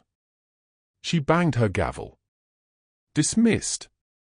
Outside the courthouse, Marcus was swarmed by reporters, microphones thrust in his face, cameras everywhere, questions shouted over each other. Jennifer guided him through the crowd, her hand on his elbow, security clearing a path. He made it to a waiting car without saying anything. But as they pulled away, he saw the crowds. Hundreds of people holding signs, chanting his name, working fathers, veterans, people who'd been homeless themselves. They saw him as a symbol, as proof that sometimes the system could be beaten. Marcus pressed his hand to the window, overwhelmed. He'd wanted to be invisible his whole life, just wanted to survive. Now he was a cause, a movement, whether he wanted to be or not. The next 60 days were a blur. Discovery proceeded, and what emerged painted a picture of bureaucratic incompetence and deliberate deception. The government had known the ship was in harbor view but hadn't bothered to inventory it thoroughly. It had been shuffled between agencies, each assuming someone else was responsible. When environmental concerns were raised about potential contaminants, the decision was made to just auction it off and make it someone else's problem. The Russian government's claims grew weaker as they failed to produce evidence that the specific materials in the vault, including the $180 million in gold, had been registered Soviet assets. Sokolov, they finally admitted, had been a real person, a GRU colonel who'd disappeared in 1992. But they couldn't prove he'd stolen state property versus his own accumulated wealth. Apex Maritime Holdings' claims collapsed entirely when Jennifer's investigators discovered the company was owned by former KGB officers, men who'd been working with Sokolov and had been slowly removing materials from the vault for years, selling them off, waiting for the right time to grab the rest. They'd been using the ship as their personal bank, and Marcus's purchase had ruined their plans. Captain Briggs testified as an expert witness, explaining how the vault modifications had been done, estimating when, providing context about defections and asset movements in the early 90s. His testimony was devastating to the opposition's claims. He made clear that Sokolov had likely been planning to defect to the United States, that the bearer bonds and precious metals, including the $180 million in gold, were his payment to himself, his insurance policy. But the most dramatic moment came during the third week of hearings. The Russian legal team made a surprise motion requesting a closed-door session with the judge. When the session was over, Judge Keene emerged, looking furious. She called all parties back into open court. "I've just been informed," she said, her voice tight with anger, "that representatives of the Russian Federation have attempted to negotiate directly with Mr. Williams outside of these proceedings. They've offered him $20 million to drop his claims and turn over all materials to them." She looked at the Russian attorneys. "Gentlemen, that borders on witness tampering, and it tells me everything I need to know about the strength of your legal position." The Russian lead attorney stood. "Your Honor, we were merely attempting to reach a reasonable settlement." "You were attempting an end run around this court," Keene snapped. "Motion to dismiss Russia's claims is granted. You've demonstrated you have no good faith legal basis for your position, only a desire to recover materials you can't prove belong to you." It was a massive victory. But Marcus felt no triumph. Because that night, as he returned to his hotel with the kids, he found a note slipped under his door. In Russian, which he had translated the next morning. $20 million was generous. Continuing to refuse will be expensive for your children. The threat was clear, direct, terrifying. Marcus called Jennifer immediately, who called the FBI. But what could they do? The note was untraceable. The Russians had official diplomatic immunity. They couldn't be touched. But the community that had rallied around Marcus could be mobilized. Within 24 hours of the threat becoming public, hundreds of volunteers formed a protective network around Marcus and his children. Veterans groups, local community organizations, even motorcycle clubs pledged to keep watch. The hotel became a fortress of goodwill. The message was clear: touch this family, and you'll answer to an army of ordinary Americans who'd had enough of powerful people crushing the vulnerable. Marcus Deshaun Williams had fought for $180 million in gold. But what he'd really won was something more valuable, proof that even when the odds were impossible, even when powerful forces wanted you to disappear, standing up and fighting back could change everything. For Max and Cherry, their father had become more than a survivor. He'd become a fighter. And win or lose, that was the greatest gift he could give them. When word of the threat leaked, it went viral. Protests erupted outside the Russian consulate. Veterans groups offered to provide security. Former Navy SEALs volunteered to guard his children. The story became bigger than money, bigger than legal claims. It became about whether foreign powers could intimidate American citizens on American soil. The pressure worked. Within a week, the Russian legal team withdrew entirely, issuing a statement that they were pursuing other avenues to recover state assets. The threat stopped. The men in dark suits disappeared. That left only the U.S. government's claim to the classified materials. And here, Jennifer negotiated a compromise. Marcus would turn over the computer drives and any documents marked classified. In exchange, the government would acknowledge his ownership of everything else, including the $180 million in gold, and provide a letter stating he'd cooperated fully with national security interests. It was a good deal. It meant giving up potential intelligence value but keeping the real wealth, the bearer bonds, the $180 million in gold and precious metals, the artwork, and other valuables. The final hearing came on a cold December morning, 3 months after Marcus had first opened that vault. Judge Keene reviewed the settlement agreements, the government's acceptance, the Russian withdrawal, and Apex Maritime Holdings' collapse into bankruptcy and criminal investigations. Mr. Williams, the judge said, approached the bench. Marcus stood, his legs shaky, and walked forward. Behind him, Max and Cherry sat with Captain Briggs, both dressed in their nicest clothes, both watching their father with pride. They were too young to fully understand, but they knew something important was happening. "You've been through quite an ordeal," Keene said. "And you've handled yourself with remarkable dignity. I'm ruling that you are the legal owner of the vessel Admiral Gorshkov and all its non-classified contents. The bearer bonds, the $180 million in gold and precious metals, artwork, and other valuables are legally yours. You've agreed to surrender classified materials to the government, which shows good judgment and patriotism. The court thanks you for your cooperation." She banged her gavel. "Case closed, Mr. Williams. Congratulations. And please use some of that money to buy your kids a proper home." The courtroom erupted in applause. Marcus stood frozen for a moment, unable to process that it was over, that he'd won. Then Max and Cherry rushed forward, wrapping their arms around his waist, and he was crying, laughing, holding them tight. He'd done it. The homeless man living in a van had beaten the Russian government, fought off criminals, and convinced a federal judge he deserved to keep a fortune worth $180 million in gold and other assets. It was impossible. It was absurd. It was real. Outside the courthouse, reporters waited. This time, Marcus stopped. This time, he spoke. "I want to say thank you," he said, his voice carrying across the crowd. "To everyone who believed in me, who supported me, who stood up when I was threatened. I didn't do this alone. And I want everyone struggling out there, everyone who's been told they don't matter, everyone sleeping in their car or choosing between rent and food, I want you to know that you do matter. Your fight matters. Don't give up." He paused, composing himself. "I'm going to use this money to help others, to create opportunities, to make sure no one else has to go through what my family went through.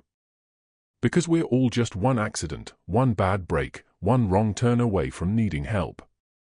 And when we get lucky, when we catch a break, we have a responsibility to remember where we came from." The applause was deafening. And somewhere in that crowd, Tommy Chen wiped tears from his eyes, proud of the man he believed in when no one else would. That night, in a real apartment Jennifer had helped him rent, Marcus put his kids to bed in actual beds with new sheets and stuffed animals. He sat in the living room, a cup of coffee in his hands, and thought about everything that had happened. He'd placed an $8,000 bid on what he thought was scrap metal. He'd discovered $180 million in gold, platinum, bearer bonds, and Cold War secrets. He'd been hunted, threatened, and dragged through federal court. And he'd won. Max and Cherry would never sleep in a van again. They'd have college funds, opportunities, a future without fear. He'd proven that sometimes the system could work, that justice wasn't always reserved for the wealthy and powerful. Marcus Deshawn Williams had gambled everything on a Soviet aircraft carrier. And against all odds, that gamble had paid off in ways he never could have imagined. The story of the homeless father who discovered $180 million in gold would become legend, a reminder that fortune favors the bold, that standing up to power matters, and that sometimes, just sometimes, the underdog wins. He'd gone from an $8,000 desperate gamble to $180 million in gold and confirmed assets, from homeless to wealthy beyond comprehension, from invisible to a symbol of hope for millions. But what he thought about most was that moment in the vault, reading Sokolov's letter. He'd been a spy, a defector, probably not a good man. But in the end, he'd been human. He'd wanted a second chance, a new life. And he'd waited too long, grown old in the shadows, never finding the courage to claim his future. Marcus had claimed his, and he wasn't going to waste it. Tomorrow, he'd start planning, the foundation he'd create, the housing he'd build, the futures he'd fund. But tonight, he was just a father whose children were safe, warm, and fed. And that, Marcus Dishon Williams decided, was the greatest fortune of all. The bearer bonds were authenticated over a 6-week period by a team of financial experts Jennifer had assembled. The total came to $127 million once converted to modern currency. The precious metals, the gold bars, platinum ingots, and silver, added another $53 million. The artwork, after being evaluated by Sotheby's, brought the total to $183 million, even more than initial estimates. Marcus Dishon Williams, who 9 months earlier had been counting quarters for gas money, was now worth more than $180 million. The first thing he did was pay Tommy Chen back. Not just the $5,000 he'd loaned him, but $5 million. Tommy tried to refuse, but Marcus was insistent. "You believed in me when you had no reason to," he told Tommy over dinner at a restaurant he still felt uncomfortable in, despite being able to afford it 1,000 times over. "You gave me the chance to take a chance. That's worth more than money." Tommy had cried, this tough former Navy supervisor, tears running down his weathered face. "Just promise me you'll help others the way I tried to help you," he said. "That's all the payment I need." "I promise," Marcus said, and he meant it. The second thing he did was buy a house. Not a mansion, not something ostentatious, but a solid 4-bedroom home in a good Seattle neighborhood with excellent schools. Max got his own room for the first time in his life, painted blue at his request, with bookshelves he immediately filled from library trips. Cherry got her own space too, pink walls covered in posters of animals and rainbows, a desk where she did homework without having to balance on a van floor.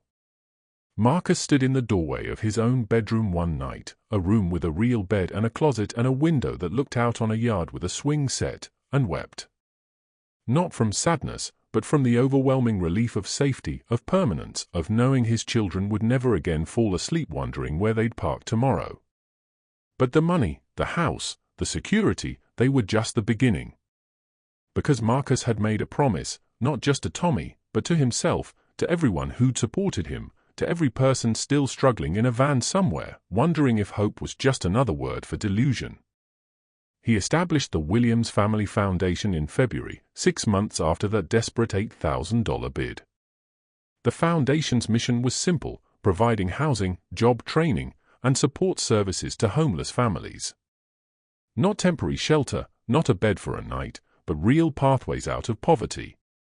The kind of comprehensive help that addressed root causes instead of just symptoms.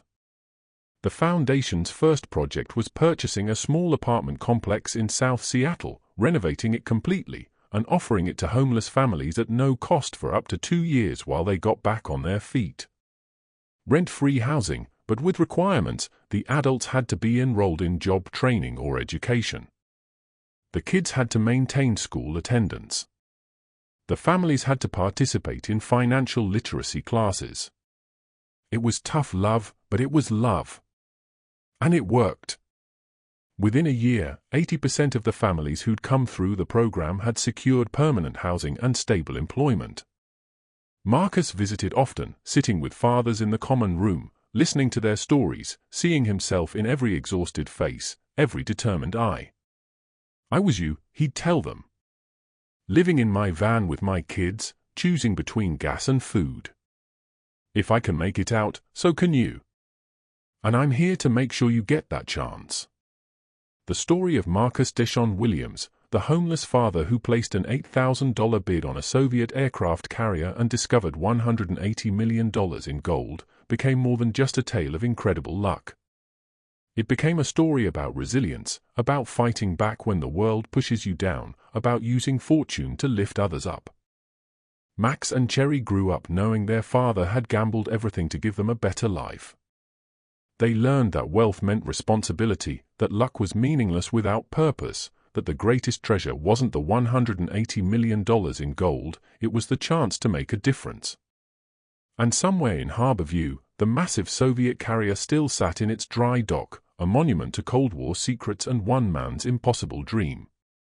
The ship that had started as desperate hope became a symbol of what's possible when you refuse to give up, when you take the risk, when you bet everything on a future you can barely imagine. Marcus Deshawn Williams had found his fortune. And he'd spent the rest of his life making sure others could find theirs too. "You made it," one man told him, holding his toddler daughter. "You give the rest of us hope that we can too." "You will," Marcus said, and he meant it. Because if a homeless single father could go from a van to a vault to victory, anyone could rise. It just took opportunity, support, and someone willing to believe. But Marcus's biggest decision came in April, almost a year after he'd first seen the Admiral Gorshkov. He stood on the deck of the massive carrier, which still sat in its Harbor View dry dock, and made an announcement that shocked everyone. He was donating the ship itself. Not selling it for scrap, not keeping it as a private trophy, but giving it to the people of Washington as a museum and memorial. The Admiral Gorshkov would become a living monument to the Cold War, to the sailors who'd served on both sides, to the refugees and defectors who'd risked everything for freedom, and to the truth that even enemies are human beings with stories worth preserving. "This ship brought me incredible fortune," Marcus said at the press conference, waves crashing against the dock behind him. "But its real value isn't in the $180 million in gold that was hidden inside. It's in what it represents: second chances, the courage to take risks, the belief that even broken things can be restored." He paused, looking at the rusted hull. "I was broken when I bought this ship. My family was broken. This vessel was abandoned and forgotten. But we found each other, and somehow we both got saved. The donation came with conditions. The ship had to remain in Harbor View. The museum had to be free to all veterans and active military. And most importantly, part of the vessel had to be converted into something Marcus had been planning for months: a maritime trades training center. The Williams Maritime Academy opened in September, 18 months after Marcus had first climbed that gangway with a flashlight and desperate hope. It occupied the lower decks of the Admiral Gorshkov, spaces that had once housed Soviet sailors now transformed into state-of-the-art welding bays, machining shops, electrical training labs, and maritime engineering classrooms. The Academy's mission was to train low-income individuals, particularly veterans, single parents, and those recovering from hardship, in high-paying maritime trades: welding, pipe fitting, electrical systems, diesel mechanics. Skills that could support a family, that couldn't be outsourced, that were in constant demand. The program was completely free, included childcare for students with kids, and guaranteed job placement assistance upon completion. Marcus taught the first welding class himself. 15 students, men and women, single parents, recovering addicts, veterans with PTSD, people who'd fled abuse, people who'd been told they weren't strong enough, smart enough, tough enough. Marcus stood in front of them in his welding jacket, his old scarred hands holding a torch, and told them the truth. "This is hard," he said. "You're going to burn yourself. You're going to make mistakes. You're going to have days where you want to quit. But I'm here to tell you that you can do this. I did it. I was you. I lived in a van with 2 kids and no hope. I had a broken body and a broken life. But I had skills, and I had stubbornness. And that was enough." He lit his torch, the flame burning bright blue. "Let me show you how to build something that lasts." The first student to complete the program was a man named Robert, 42, who'd been homeless for 2 years after a workplace injury left him with medical debt he couldn't pay. He'd lived in a shelter with his 2 sons, working retail, unable to afford the training that could lift him out. The Williams Academy had given him that chance. At the graduation ceremony, held on the Admiral Goshkov's flight deck with the Pacific stretching out endlessly behind them, Robert stood at the podium and spoke through tears. 6 months ago, I thought my life was over. I thought I'd failed my boys, failed myself. But Marcus Williams and this program showed me I wasn't a failure. I was just someone who needed a chance. He held up his welding certification, his voice growing stronger. Today I start a job that pays $32 an hour. My boys and I move into our own apartment next week. And I'm going to pay it forward, just like Marcus did. Marcus stood in the crowd, Max and Cherry on either side of him, and felt that familiar tightness in his chest, not from pain this time, but from pride. From purpose. He'd discovered $180 million in gold in a forgotten Soviet warship. But watching Robert walk across that stage, watching 15 graduates hold their certifications high, watching second chances become new beginnings, that was the real treasure. The story of Marcus Deshawn Williams would be told for years to come. The homeless father who gambled $8,000 on scrap metal and found a fortune. The man who fought the Russian government and won. The single dad who turned $180 million in gold into a legacy of hope. But Marcus knew the real story was simpler than that. It was about a father who loved his children enough to take a risk.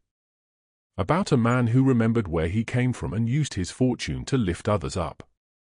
About the truth that broken things, ships, lives, dreams, could be restored if someone cared enough to try.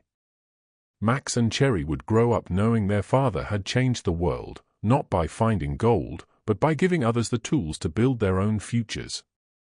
And the Admiral Goshkov, that massive Soviet relic that had carried secrets across oceans and through decades, would stand forever in Harbor View as a monument to second chances, to the courage it takes to bet everything on hope, and to the man who proved that sometimes, against all odds, the desperate gambles pay off in ways more valuable than gold. I start Monday at Bremerton Shipyard. $60,000 a year, benefits, a future. Thank you doesn't even begin to cover it. Marcus watched from the front row, Max and Cherry on either side of him, and felt something shift in his chest. This was why. This was the point of all of it. Not the money in his bank account or the house or the security. It was this, giving others what he'd almost never gotten himself. Hope, opportunity, a hand up instead of a handout.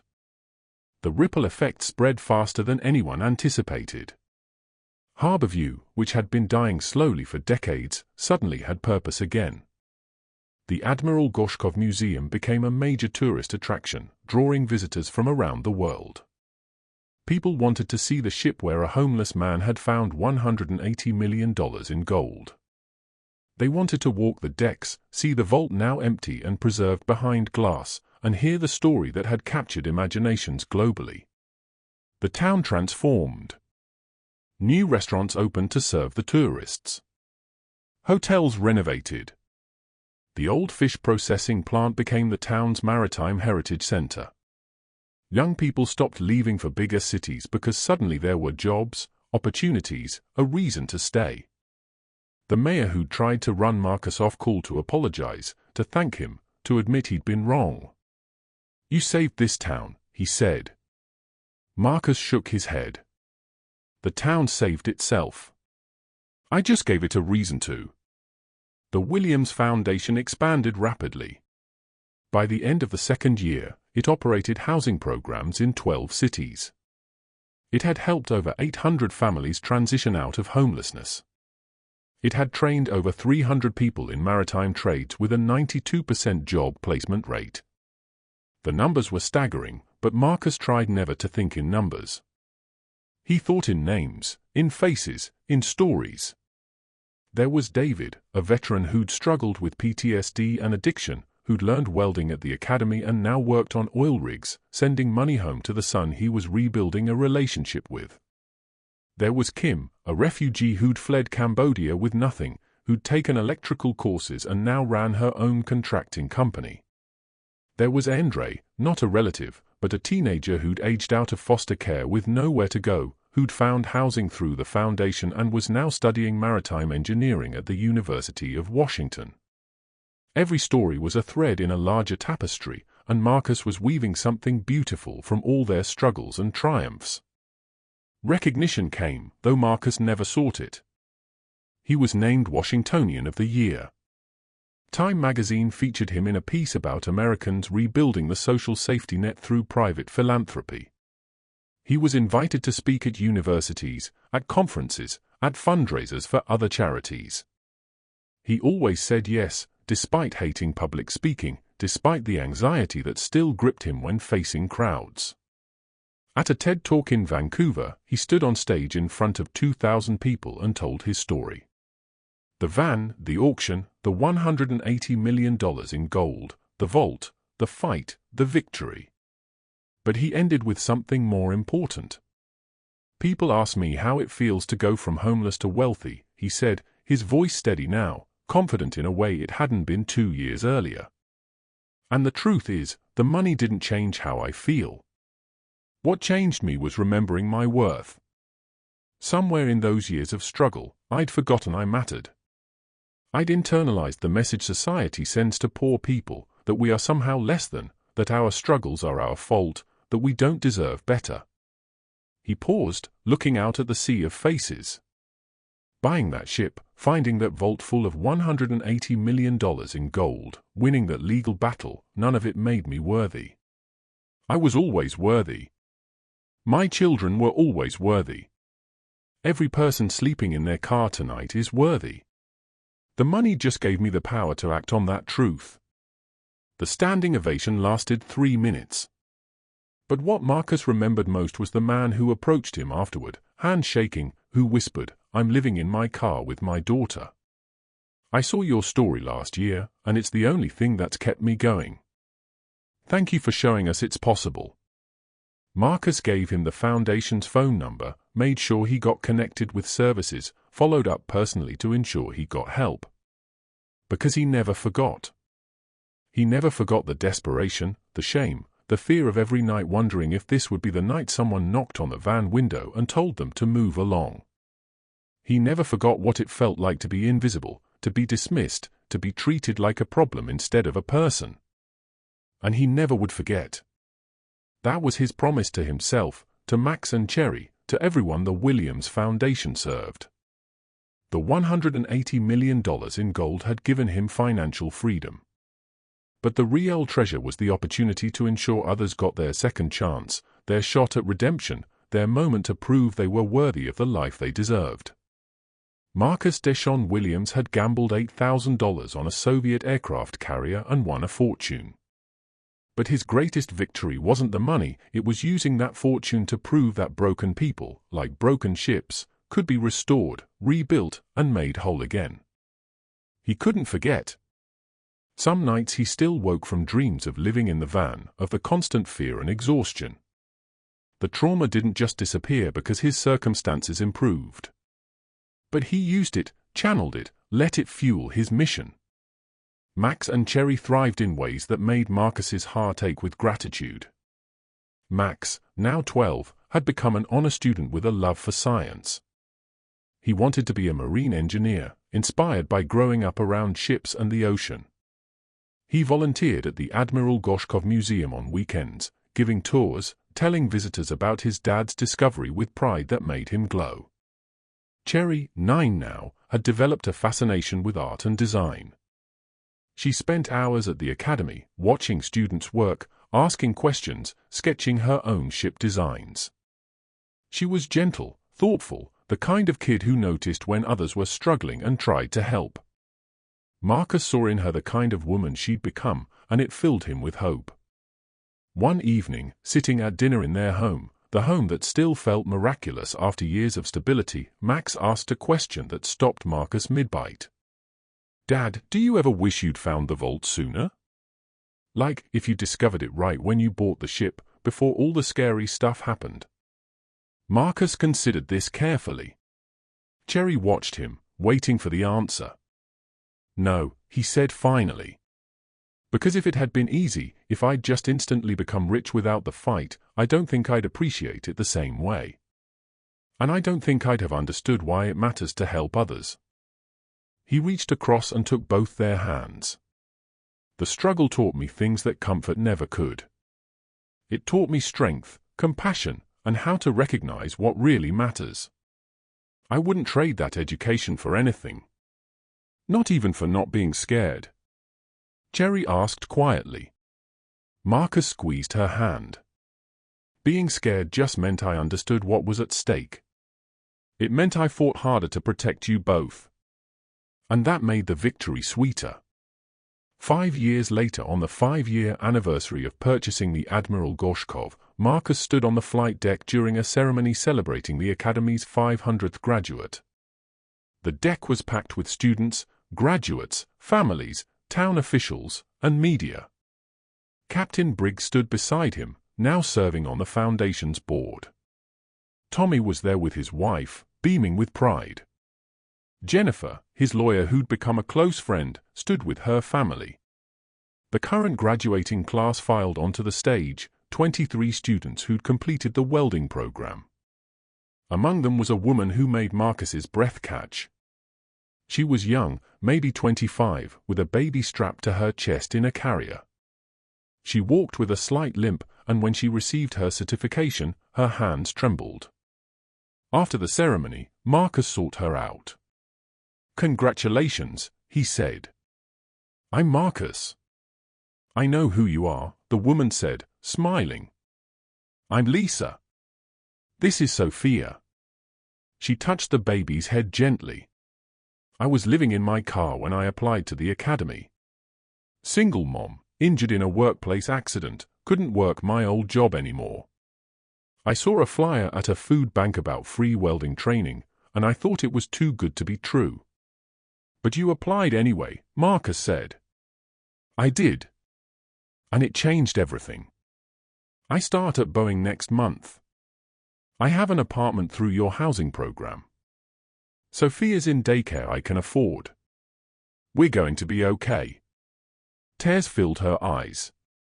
"You saved us." Marcus shook his head, his own eyes wet. "No, you saved yourself. You had the courage to take a chance, to believe things could get better. I just helped with the tools." "Then thank you for the tools," Lisa whispered. Marcus hugged her, this stranger who was somehow himself 5 years earlier, and understood with complete clarity why everything had happened the way it did. The struggle, the discovery, the fight, the victory. It had all been preparation for this moment, this mission, this legacy. That night, alone in his home office, Marcus looked at the photograph he kept on his desk. It showed him, Max, and Cherry standing in front of the Admiral Gorshkov on the day he'd won the legal battle. They looked exhausted, scared, hopeful, uncertain. Now he looked at a more recent photo, the 3 of them at Cherry's 9th birthday party, surrounded by friends in their backyard. They looked different. Confident, secure, happy. The journey from that desperate $8,000 bid to $180 million in gold to this moment of purpose and impact, it had been impossible, terrifying, miraculous. And Marcus Deshawn Williams wouldn't change a single moment of it. Because the real fortune wasn't the gold bars or bearer bonds. It was the 500 graduates who'd found their second chance. It was the 800 families who'd escaped homelessness. It was Max and Cherry growing up knowing their father had turned pain into purpose, struggle into strength, and a Soviet warship's secrets into a legacy of hope. The Admiral Gorshkov sat in Harborview's harbor, a monument to Cold War history and one man's impossible dream. And every day, inside its hull, people learned to weld, to build, to believe in themselves again. That was the greatest treasure of all.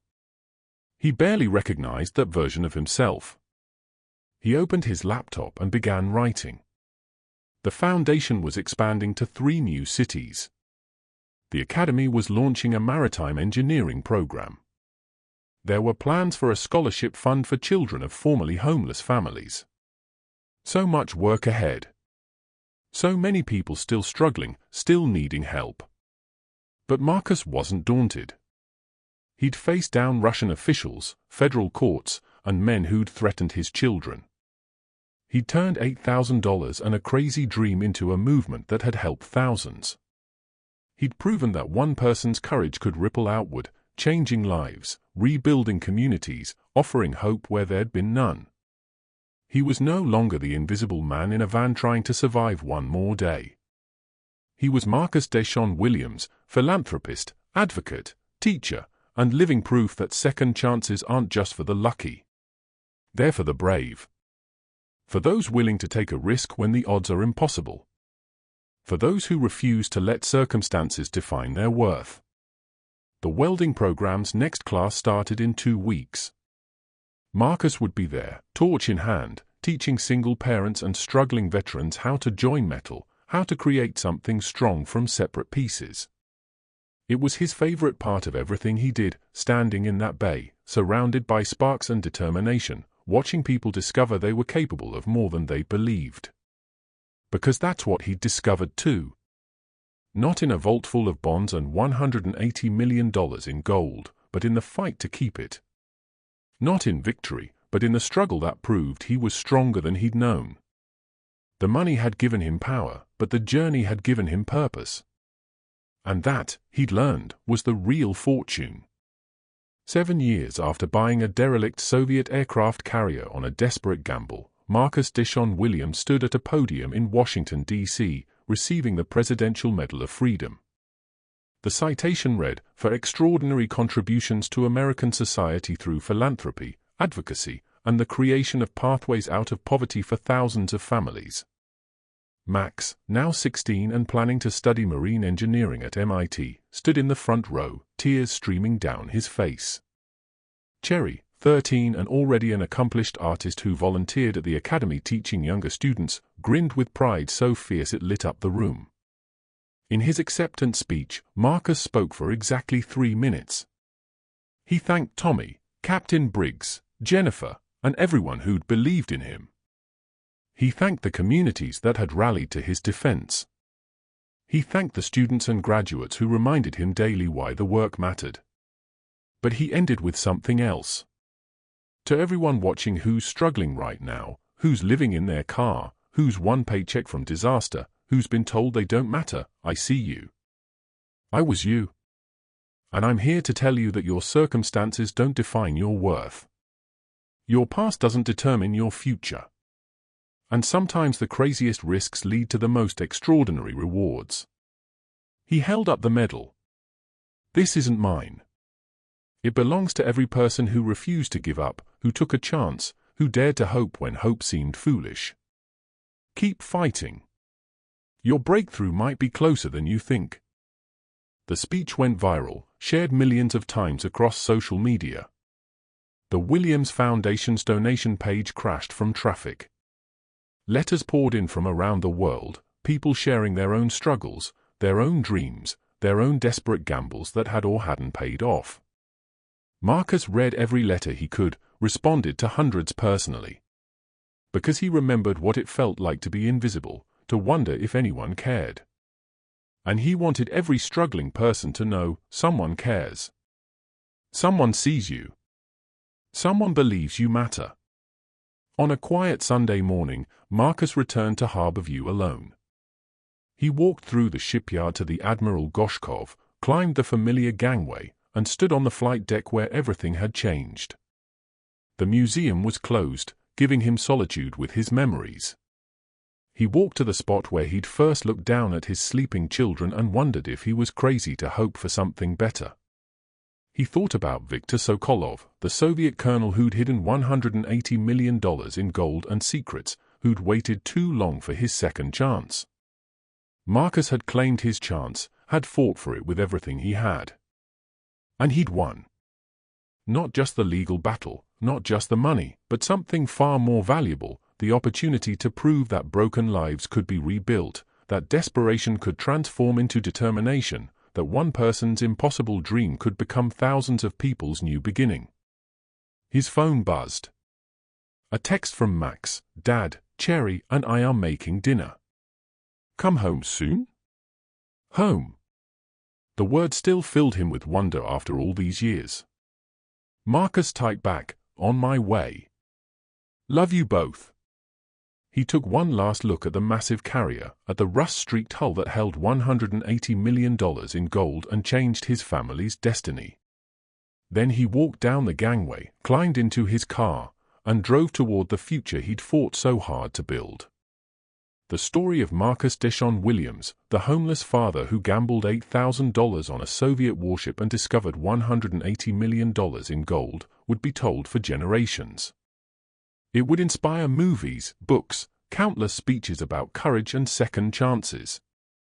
But for Marcus, the story was simpler than that. It was about a father who loved his children enough to bet everything on hope. About a man who remembered where he came from and used his fortune to help others rise. About the truth that the greatest treasures aren't found in vaults, they are forged in the struggle to become who you're meant to be. And as Marcus drove home to Max and Cherry, to the dinner they were making together, to the life they'd built from desperation and determination, he knew with absolute certainty that he was the richest man alive. Not because of the $180 million in gold, but because he'd learned what really mattered. And that knowledge was priceless. The ship was beautiful now, restored and maintained, its deck gleaming, its history preserved. Thousands of people toured it every month, learning about the Cold War, about defection and courage, about the incredible story of what had been found inside. But Marcus came for something simpler. He stood at the rail, looking out at the Pacific, and thought about Viktor Sokolov, the Soviet colonel who'd planned an escape that never came, who died waiting for courage he never quite found. His desperate plan had become Marcus's salvation. His hidden fortune of $180 million in gold had funded a movement that had helped thousands. Thank you, he whispered to the wind, to the ghost of a man he'd never met. You couldn't save yourself, but you saved me. And I've tried to save others in your name. I hope that counts for something. The wind carried his words away, out over the waves toward horizons full of possibility. Marcus Deshawn Williams had been homeless with 2 kids, sleeping in a van, surviving on hope thinner than his worn tires. He'd placed an $8,000 bid on scrap metal and stumbled into $180 million in gold and Cold War secrets. He'd fought governments and criminals and his own fear. And he'd won. But his real victory wasn't the money. It was in the welding bay where single parents learned trades that could support their families. It was in the apartments where formerly homeless children did homework at real desks. It was in the graduates who walked across stages, certifications in hand, futures secured. It was in the ripple effect of one man's courage, inspiring thousands of others to take their own desperate gambles on themselves. Anyone can change the world if they're brave enough to bet on themselves when the odds say quit. Anyone can rise from nothing if they refuse to accept that nothing is all they deserve. Anyone can transform tragedy into triumph if they channel their pain into purpose. Marcus had done all 3. And he'd shown the world that second chances aren't just possible, they're waiting for anyone with the courage to reach for them. Even when their hands are shaking, even when success seems impossible, even when they're standing alone on a rusted gangway staring at a Soviet warship, wondering if they've just made the biggest mistake of their life. Sometimes mistakes become miracles. Sometimes desperation becomes determination. Sometimes the homeless become heroes. And sometimes, just sometimes, an $8,000 bid becomes a legacy that changes everything.